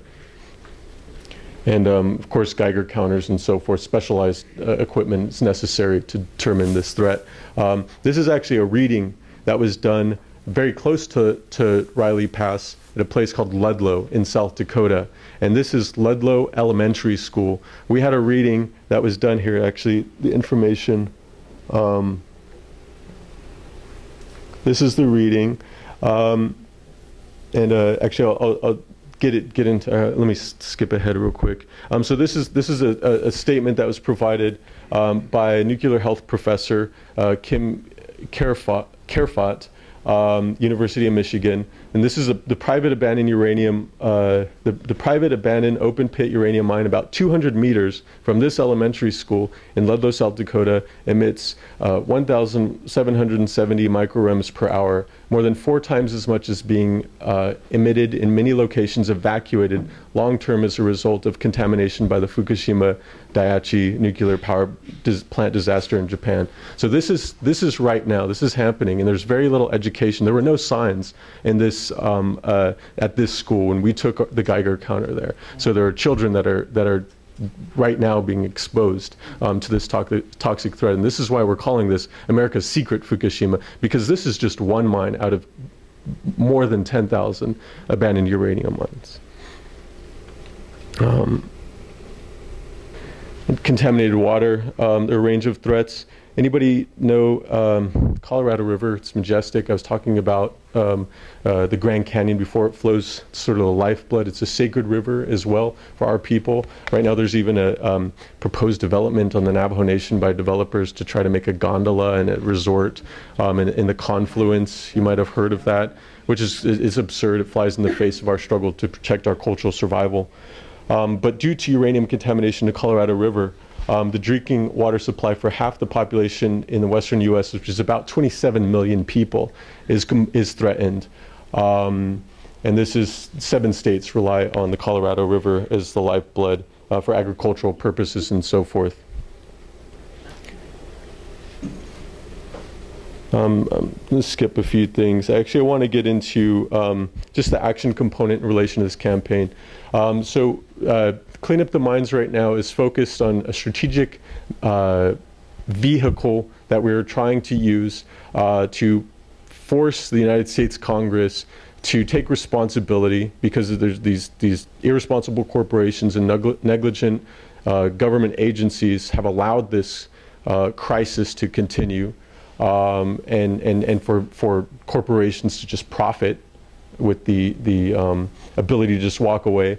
And so the strategic vehicle is a law that was created by Defenders of the Black Hills. It's a bill that they want to create and turn into a law that would ensure cleanup of these abandoned sites. It would provide a comprehensive inventory of all these abandoned uranium mines. It would provide cleanup action. It would provide public oversight and so forth. And this is one of the only mechanisms at this point, because in many communities, many of the avenues have been completely exhausted. And this is an environmental justice, environmental racist issue when you look at, 60 years, many of these sites completely abandoned and nothing has been done. We have petitions here. You can spread the word. We're all on social media, cleanupthemines.org, and check us out on Facebook. Do a little bit more than liking us. Show us some love. And there's a range of things here. In the remainder amount of time that I have, I want to shift the discussion a little bit from the campaign, but I also want to show a few more pictures. This is in Cameron in Dnepr on the Navajo Nation. This is a toy that is on an abandoned uranium mine. So those rocks are hot. It gives you an indication.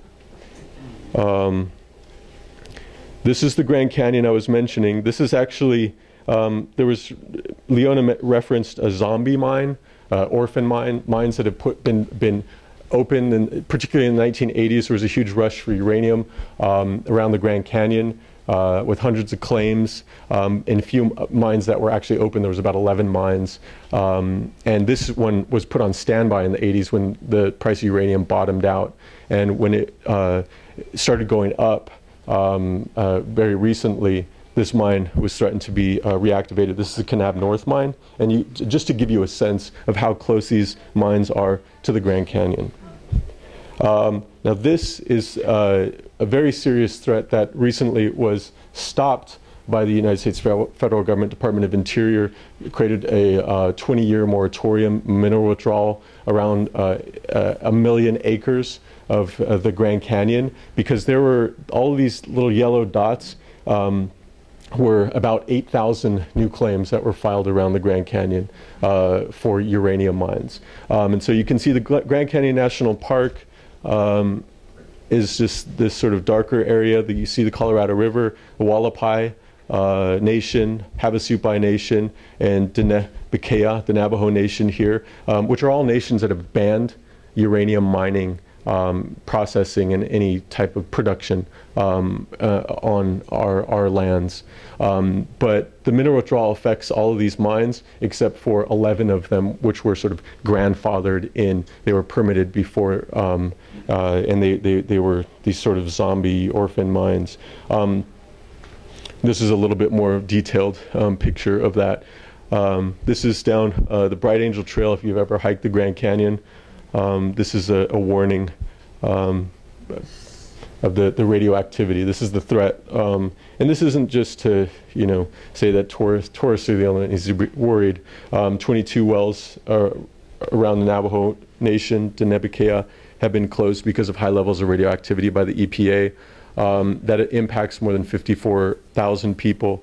Around the Grand Canyon, too, is another mine on the south rim of the Grand Canyon, which is called the Canyon Mine. And there was a threat by Energy Fuels Resources, which is based out of Canada, but also in Colorado. And they are threatening to reopen that mine to start development. And this is a zombie mine, as a so-called zombie mine. And it is about 5 miles or so from the south rim of the Grand Canyon, but it's right adjacent to Red Butte, which is a holy site for the Havasupai Nation. And this is a source of the spiritual, cultural renewal for them. So this is something that I want to talk about in relation to the implications. And I just want to reference within 1 minute. I want to talk about something completely different. And I want to talk about wherever there's an environmental crisis, there's a cultural crisis. Oh, yeah, I unplugged it because I want you to focus on what I'm saying.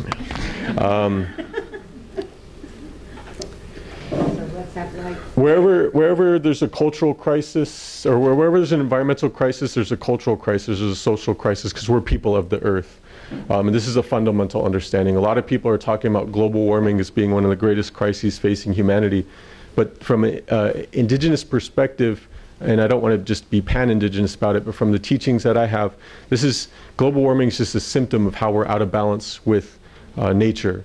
And really, it's a direct consequence of the war against Mother Earth that we continue to face. Nuclear production is a political problem, it's a societal problem, but it's also a cultural problem. And to go deeper, there's a context for the nuclear fuel cycle or the nuclear chain that is critical. And it's a concept that we call nuclear colonialism. And that essentially is the domination and exploitation of indigenous lands to maintain the nuclear production process. So it's a direct systematic attack of indigenous lands, indigenous bodies. The questions in relation to nuclear colonialism then that we have from an anti-colonial analysis would be, can you articulate your role in the colonial relationship between indigenous peoples, the federal governments, whatever state, and the nuclear industry? can get here, if we can't articulate our role in relation to the Lenape or the Algonquin or other indigenous nations, that presents a very serious division that perpetuates nuclear colonialism. Gatherings such as these need to be centered around these kinds of conversations, not just the responsibility of people of color or indigenous folks, not just a side note or a checkbox or an afterthought. There needs to be meaningful inclusion and beyond recognition in these spaces. They need to be centered. It's, the term people use is intersectionality. It's an incredibly critical approach to ensure that we don't just replicate systems of oppression that further these injustices that are the barriers for healthy, sustainable, and sane communities that hopefully we all desire. I think maybe that's why you're here. No more Fukushimas, right? And so we all recognize that environmental racism is perpetuated and reinforced by governmental agencies and the nuclear industry, legally, economically, politically, and military institutions as well. But it's also perpetuated by large, big green NGOs and environmental groups, and we have to recognize that as well. So we have to address these issues. There's problematic histories and ongoing cultures of exclusion, systematic exclusion of people of color, indigenous communities, because a lot of their funding is tied to colonialism, and it upholds that system of power as well and domination. What I'm trying to get to is a point regarding this conflict and the underlying issues that we have to address. And that's, as long as we view our mother, the earth, as a commodity, we're going to have these conflicts. As long as the land is just viewed, thank you. As long as we view the land as just a resource and don't recognize that it's actually the source of our life, we're going to have these conflicts. So we have to radically look at the way that we're organizing and doing things, because we can talk about, green energy, but if that means rare earth minerals that are going to be mined from other places that we can't see, are we just shifting the invisible? Our tunnel vision is just getting a little bit bigger, and we're not looking at the other impacts and implications. We don't have to create new ways of being. We have ways of being with Mother Earth, with living with each other, and that's the teachings that we continue to carry on today, as indigenous people, because indigenous means that we're of the earth, and that's the responsibility that we have, not just to the earth, but to each other. And that doesn't mean just human beings, but other beings as well that we share this planet with, that we have that responsibility with our relationship. The nuclear narrative has always been one that is weighted by the language of the apocalyptic, and that's very serious. The implications are just like what I was talking about in relation to this ongoing war against Mother Earth. So it's not just about global warming, because right now there are people who are looking at nuclear energy as a clean energy, as a solution for global warming. Does that make sense to anybody here? Okay, thank you. Especially after seeing that presentation, it better not, or there's the door. And so nuclear, there's an interesting campaign. Clean coal is a dirty lie, and I know that from where my family comes from, because coal is genocide for our people. How about ethanol? It's going to grow food and burn it. And this is the complexity that we continue to face in relation to the larger frame of resource colonialism. So when we look at this, we have a more direct responsibility to not just abolish nuclear weapons and energy, but really rethink, our relation to our natural environment. So, I'll leave you with that. It's a lot to think about, but it is relational. It's building relations, building understanding, and really taking action to address in more radical ways the unsustainability, the insatiable death culture that is destroying our mother, the earth, and taking us down with it. Because if you can live without clean water, if you can live without clean land, if you can live without clean air, then I guess you're in the right path for that. Because that's not life. That's death. We see the result right there. And it's hard to talk about under those terms. But when I learned that Indian Point, the rumor is that it might be on an indigenous burial site.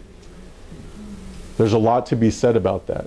There's a lot, the symbol of domination and what that represents. You know, it's important to think about things in those terms because this is a spiritual struggle as well.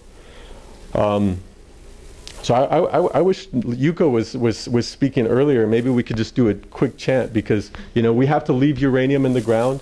There's no such thing as clean coal. And the point I was trying to make is just that if clean coal is a dirty lie, then clean nuclear is a deadly lie.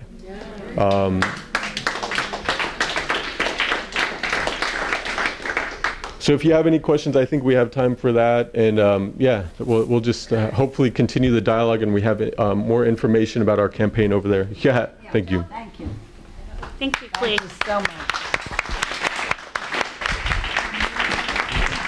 We definitely want time for questions and ask all our panelists up. I'm sorry that we don't have a few more hours to have this discussion, but I mean, I'm just blown away by all the wonderful, inspiring work that's going on and the information we've received.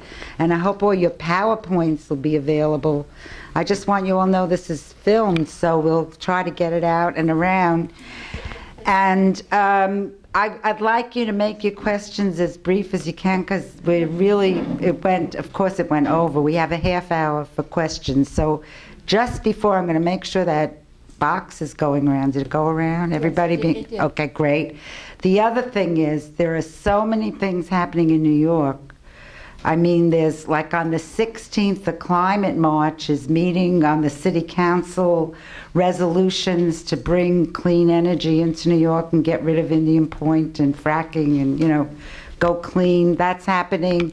There's a whole group, People and Planet, that are working together. Martha's here with a petition to connect all the dots, coming up with the non-proliferation treaty, which is to get rid of the bomb.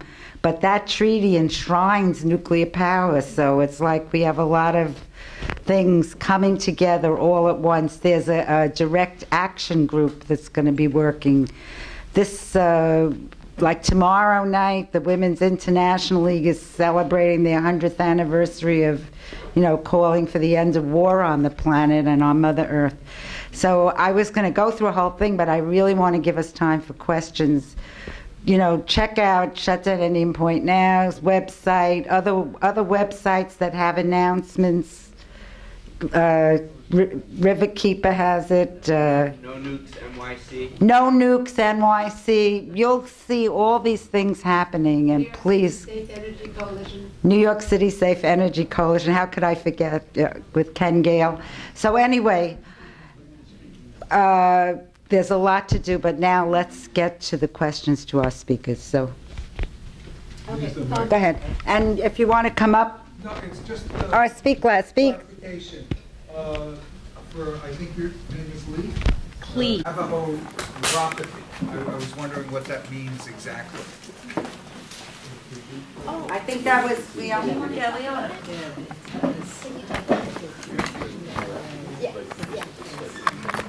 I think you're better suited to. Okay.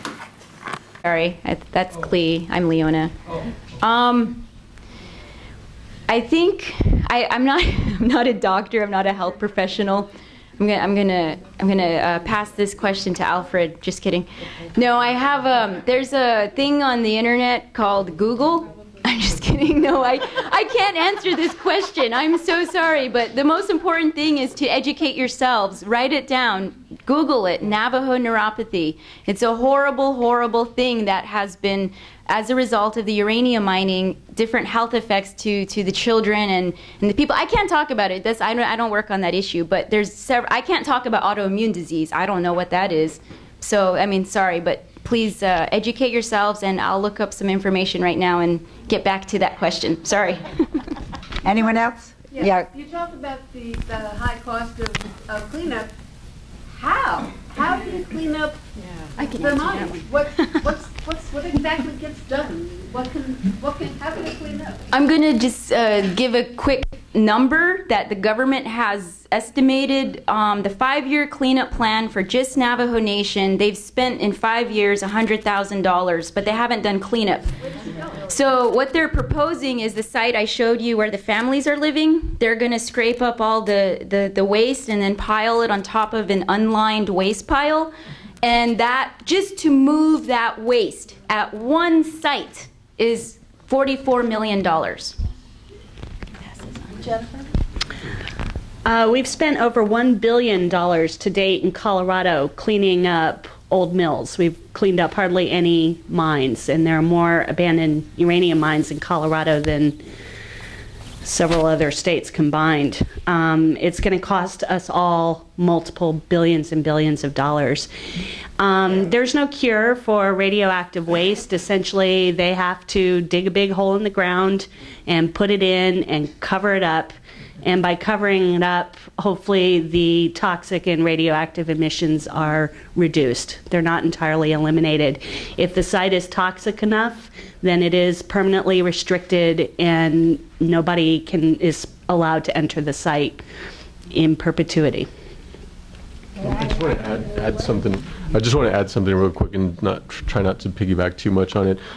Essentially, some of the cleanup that's happening right now amounts to toxic landscaping and creating interim toxic storage sites. So we've been, with Clean Up the Mines, what we've been looking at is trying to create the highest standard that can be the most consistent and for the most part, looks like bentonite clay, digging a hole, and creating these interim storage sites, putting up monitors that are going to have to be there pretty much in perpetuity. There are creative, interesting dust abatement, alternatives like planting trees or bioremediation. There are a range of various crops such as corn that can be effective in that. So we've been studying this, but I mean, you can look throughout the world and see that there is no solution. The best solution is to leave it in the ground. But we have to deal with this issue now, and we can't have any more until the cleanup has already occurred.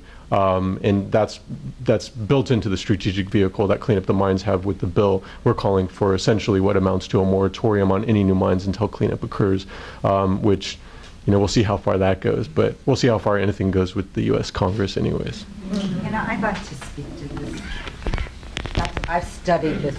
I heard what we're supposed to do from Grace Thorpe, the daughter of Jim Thorpe, like about 20 years ago. Stop making more, leave it where it is, put it in as safe a containment as you can, and watch it. Because the stuff, some of it lasts 1,000,000 years, some of it lasts a few hundred, that we don't know what to do with it. What we have to do is isolate it from the air, the soil, and the water as best as we can, and be very conscious about that, and know that we still don't know what to do, but for God's sake, stop doing more of it. We have enough. Okay. So the Navajo neuropathy question. Navajo neuropathy is caused by a mutation in the MPV17 gene. And it is an autosomal recessive disease that is prevalent among Navajo children in the southwestern United States. The major clinical features are hepatopathy, peripheral neuropathy, corneal anesthesia and scarring, acral mutilation, cerebral leukoencephalopathy, failure to thrive, and recurrent metabolic acidosis with intercurrent infections. So I've seen pictures of it, but that was actually the first time I read that description. Thank you for that question. Anyone else? Next. Yes, go ahead. I have a question on the dry cask storage at Indian Point. What percentage is already in dry cask storage? What remains to be done? When we were up at the NRC hearings, the staff didn't know anything because they had some generic plan that they didn't know anything about Indian Point itself. And the follow-up of that, how long would it take to get that to happen, and how long would decontamination take, and who would do the decontamination if we managed to avoid them being extended? The question is, how much of the fuel from Indian Point is in dry cask storage? How can that be managed, and how long will it take? Right now there are I'm trying to remember the map. I saw them on the map. I believe that there are 9 casks, and they're huge. They're probably as big as half of this room. Big circular concrete casks that are on concrete pads. As I said earlier, it's about $1 million a pop for each one of them, and what happens is that there are fuel bundles that are things that are bundled. The fuel bundles that come out are bundled together and put in casks, stainless steel casks, before they go in the concrete. It's a slow process because the company doesn't want to buy the appropriate crane, which is millions of dollars, to move it from one spent fuel to the other. So they have to move the fuel from one pool to the other in an underground channel, and then from there they have a crane that can operate to put them in the cast. It's not done any more than they can help. The spent fuel pools have been, they say, racked and re-racked, and the fuel bundles have been moved closer and closer together. They really, some of them have been broken, some of the pieces have fallen to the bottom. It's so tight that they can't even get an underwater camera around the spent fuel pools to survey it actively. And should something happen with the water going down to the level and exposing these rods, there is a chance, certainly a chance, of a radioactive reaction that would certainly cause a fire and a real catastrophic release of radioactivity. How long it will take as long as the company can drag it out. All they want to do is to continue to operate, and all they need to do that is to take out a very small amount, put them over here of the old fuel. They take the old fuel that's been there because it's the less hot of the whole batch, and put in the newest, hottest, most radioactive fuel. So the NRC will tell you that it's just as safe in the pool as it is in a dry cask storage, and that's simply not true. It's simply not true. They're isolated in dry cask storage, and there's no potential in the NRC regulations for anything else to really happen as a radioactive reaction. They can't really come close together. In the pool, should something happen, there are all kinds of regulations about what could happen, what could go wrong, and the amount of radioactivity that can be released. It is another very poor problem on the part of the NRC where they are not protecting public health and safety.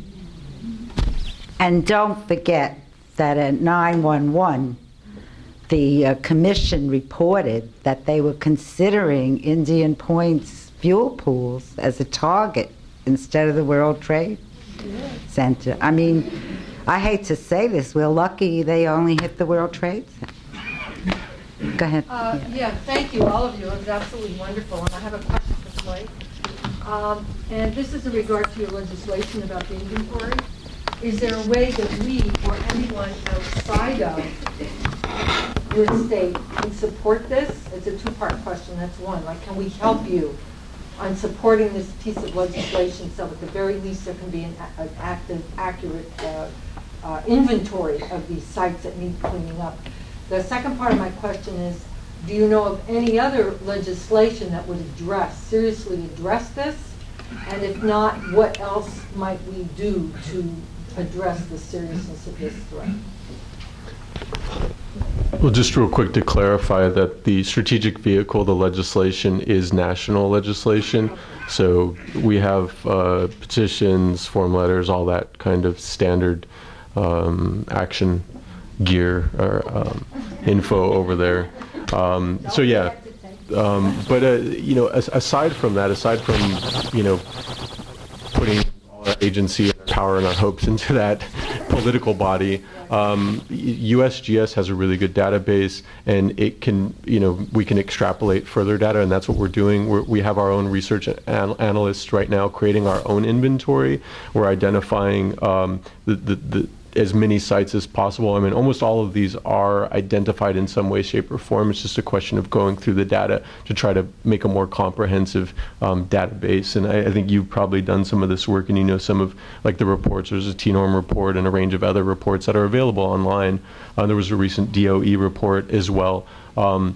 regarding abandoned uranium mines that sort of highlighted the Department of Energy's mines that they're assuming responsibility for. So even cleanup, I mean, there's nothing stopping us from going into a community and cleaning up, because at some point there's going to be somebody who's going to say, well, this is a job opportunity, and try to convince people to go in. And so, you know, I mean, maybe y'all can come out and help us. And we talked about this with clean up the mines. I mean, the water needs to be cleaned up right now, and there are distillation processes that are actually pretty simple. Filtration can be done to address the contamination in our waterways in some of these communities where we can't drink the water, whether it's Cameron, whether it's Red Shirt Village in South Dakota, or in Wyoming, or many other communities, and pretty much all indigenous communities. That have been largely ignored. And so there are many actions that we can take. We just have to sort of plan, be responsible about it, and make sure that we're do the best we can. Because at some point, if Congress, or when Congress doesn't pass this bill, we're going to have to do it ourselves. And there's nothing stopping us from doing that now. So, you know, maybe we can come together a little bit more. Maybe some of you all have resources in this room to do it. Thank you. Anyone under 30 in the back of the room that wants to ask something? I'm only looking at the front of the room, so let's have, yes, go ahead. Yeah. Speak up, loud. Okay, so I have a question, I guess, for Clea and Leona, and Rico, if you're willing to talk. You mentioned a little bit about critiques of green capitalism and alternative energy, but kind of at the end. And so I was wondering if you could talk about it a little bit more, and maybe also talk about, like I've known Yuko for a while in this work, but I've also done some work doing fossil fuel divestment, and I certainly get in a lot of debates with young people who say, you know, well, we have to do alternative energy because, like, it's better than whatever's going to happen next, right? And I was wondering if maybe you could talk a little bit about the green capitalism, maybe about what you say to people when they say that, what argument or what debate you might have around that. Well, Clee's pondering. I'm going to start off by saying when we talk about resource extraction, we often, like for my work, it's mostly about the water. And I do this work for the water. Like I said, I'm not a health professional. I'm not a miner. I'm not a former mine worker. I am someone who uses the water, and I think all of us are. And so where my focus is specifically on the health of the water, because it's for the health of us and our future and all life, like Clee said. But I'm not going to talk too much. I'll let Clee finish to talk to the other stuff, but for the most part, just because alternative energy is there, it doesn't mean that it's not abusing a sacred element. So as Diné people, we have a lot of respect for our ancestors, who are the water and the earth and the fire and the wind. And so when we're talking about solar and wind, those are also sacred elements, and so they also are in need of protection and not to be abused. I mean, there's ways to use these resources. So I'm just going to premise it with that, and then I'll let Cleve follow up. But one statistic on our nation, about 30% of our population lives without electricity, and I think in the Clean Power Plan, it had some type, I can't remember the exact number, but the export of the amount of energy from our nation to the outside world is like over 2,000% of what one individual on our nation uses. And so if we can live, we're not trying to make renewable energy or to like fulfill that energy waste. We simply just do without. So there's a lot of elders who do not have running water, they do not have electricity, and they're doing just fine. And so it's not necessary to have, you know, all this stuff. And so just to say we need to switch to renewables is justifying that our way of life today is acceptable. It is not. And so yeah, so I'm going to let Cleve finish, continue this question. Yeah, and thank you for asking that question. I'm sort of articulating this in a different way, but you know, adding to what Leona said is that, you know, the indigenous relationship to energy exploitation is just that. It's been always exploitation. geopolitical struggles for indigenous people in relation to this is one that, you know, even our tribal governments were set up explicitly to sign away mineral leases, to legitimize the theft through the signing away in the late 1920s, early 1920s. The Navajo Nation tribal government was established specifically to sign away mineral leases for mineral rights. So that's the nature of the relationship in relation to colonialism. That's why I call it resource colonialism, you know, just qualified under those terms.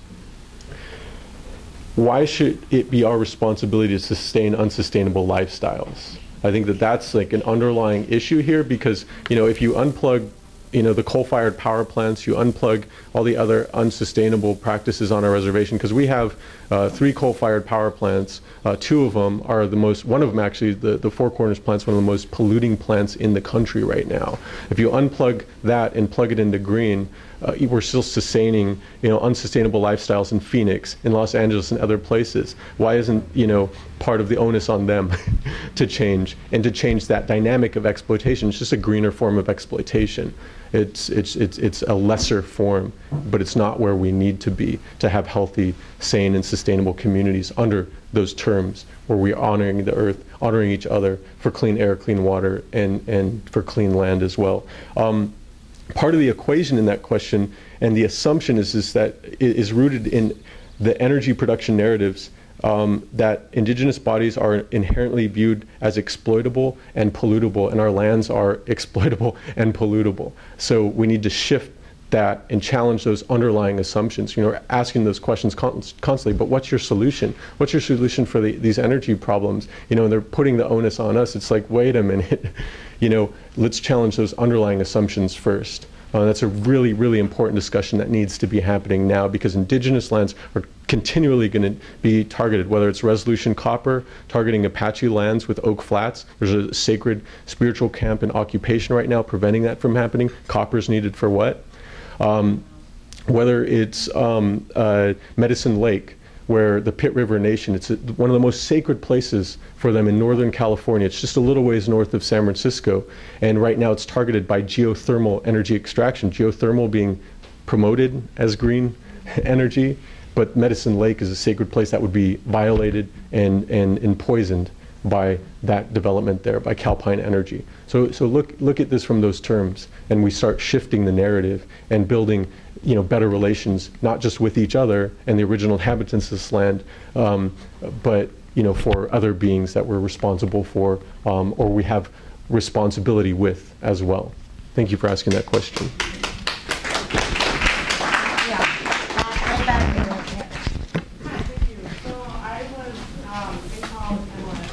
Just stand. Yeah, we can stand up and speak. At the event the other day in Peekskill, and I heard Fiona speaking. I thought that she suggested something really important about the importance of building cross-cultural and cross-racial relationships for the work that's being done around environmental issues. And so, as somebody who actually lived in Peekskill for a long time, about like 2 minutes away from the kill zone, I know the racial demographics of Peekskill very well. And when I was at the event, I noticed a very overwhelmingly white dominant space there, which is also what we have again here tonight. And my question is specifically for the white identified panelists, and I want to know what you all are doing in your work to open up space for leadership from Indigenous and other people of color in this kind of environment, in this kind of space. I ask Leona for advice all the time. Unfortunately, I live in Colorado, where the Indigenous people were almost entirely displaced. And so they're not actually present. And I live in a county, I think, that's 97% white. And that's not unusual in Colorado. So I'm glad that you noticed that. And it's one of the issues I think that is really impacting the broader environmental movement. Everywhere we go, these discussions are dominated by white people, and people of color are missing from the conversation. So in places where people of color are not present, the best we can do is reach out and try to get them there when we can. And when we cannot, simply to offer our perspective as white people what it means, but refusing to try to interpret what that means to people of color. And I think that's the best I can do, is just to seek out and ask advice when I have the opportunity. I want to say that I think the climate march in New York has had a huge impact, although it didn't show up in our room tonight. But the head of our city council environmental committee is an Afro-American man from Far Rockaway, where they had Hurricane Sandy, and it totally impacted. I mean, like the rest of us got to really feel and know what was going on there, because that community was wiped out, you know, by the climate. And they're still not in shape. And these people are now like running our city government, which is fabulous. And there's going to be this meeting on March 16th, People's Climate Movement, which is going to have all the legislative initiatives that are coming out of the New York City Council. I mean, New York City now is like different. You know, we're going to be different than the rest of the world. You know, we're like, we got it. We had the hurricane here. We were flooded. We knew how many poor people and people of color were affected, you know, while the white, you know, I was on the Upper East Side. I wasn't affected. I was lucky. So we're all affected now, and I'm very optimistic that we're going, although tonight doesn't show it, but I think March 16th is like they're actually not telling everybody, because they want to make sure that we don't just all fill up with white people. So they're doing special outreach, you know, to other neighborhoods in the city, but to move forward on how we can literally get rid of Indian Point and fracking and all the things that are hurting people in poor neighborhoods, and uranium mining, you know, and it goes all the way back. So. Sorry, another white person. Jennifer, I think you really put that very well, and I also look at the complexion of the room when we have our meetings, and when we have our core group meetings, and when we have all of our planning meetings, and it concerns me a great deal. All I know to do is to continue to reach out and to make space and to make people of every color welcome. And I try to do that as best I can, and I try to, with my friends who are black, listen and feel and talk to what they're saying and take advice in that manner. I can only speak for myself, from my own background, from my own ethnicity, and I know how much stronger we are when we have a diversity of viewpoints. I will tell you who has done an incredible organizing job in Brooklyn, and that is the owner of Indian Point. They have spent the last 4 years organizing the black community in Brooklyn, and they have brought them up on buses when we have NRC meetings. And before, I tried so hard to talk to these people, they would not talk. Last NRC meeting, last spring, they not only brought up a lot of people from that community, they also brought up pastors. And we had black African-American pastors speaking in very rich and beautiful tones, talking about how they needed to keep the power plant open for jobs in their community and for asthma and for clean air and fresh air. It's all lies. It's all lies. But the people there have bought into the company line, and there they were. They were the only black faces in that whole NRC meeting. And what we need is a lot of help. We need help from leaders in those communities of color, and we need to sit down and figure out how we can bring our voices together and reach people that the company has spent the last 4 years courting, giving money to, and importing up to the NRC meetings in our community.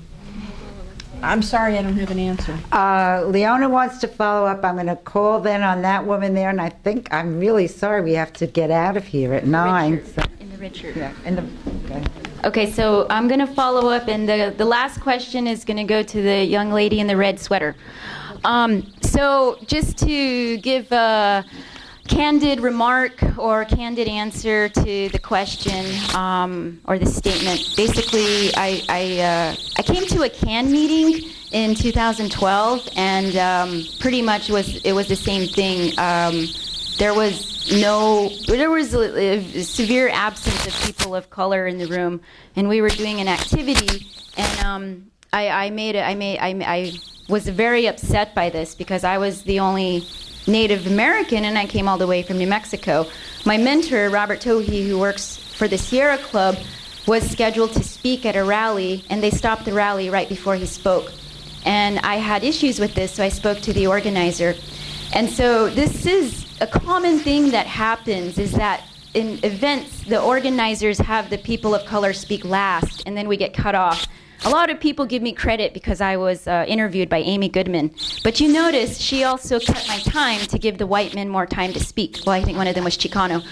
So this speaks to the inherent racism within the environmental movement. And so what I usually tell people is I am not an environmentalist. People might say I'm an environmental activist, but I work on these issues as a Diné person. I don't work on these issues for an NGO. I'm not getting paid to be here, though I'm very happy that my flight was paid for and I got a nice little stipend, but I don't do this professionally yet. I mean, this is something, if I was getting paid by a Sierra Club or something like that, I couldn't do the stuff that I'm doing. And so I know Marilyn is trying, I mean, that's why we're here today, but these discussions are incredibly difficult. And the reason why I've been coming out here for the past 2 years is to just plant that seed, to hope that you all will take the initiative to educate yourselves, because it is not up to us to educate you all on, other people that, I admit I'm ignorant about other movements all the time. I go to other things to learn about it. I have to expose myself in order to understand other communities. And so, we have events in New Mexico all the time, and you guys are invited to come to our events and learn about what our work is. And so it's it's a slow process, relationship building and speaking to one another respectfully and learning how to do that.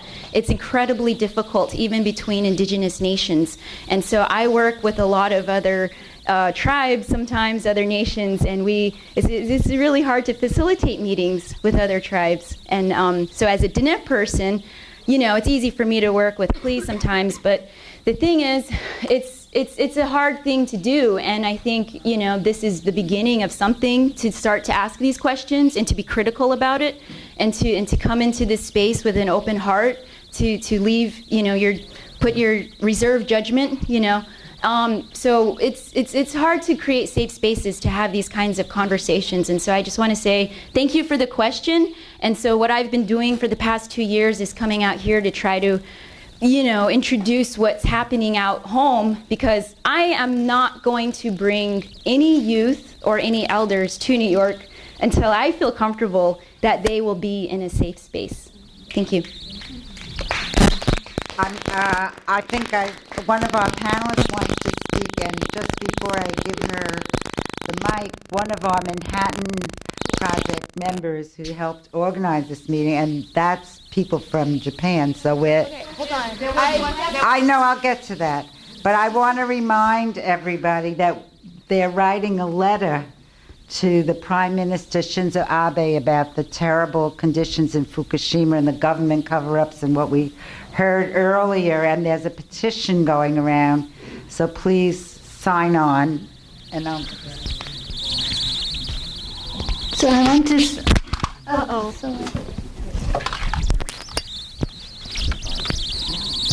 I want to add something. And the structure is very similar, even in Japan. like a Navajo.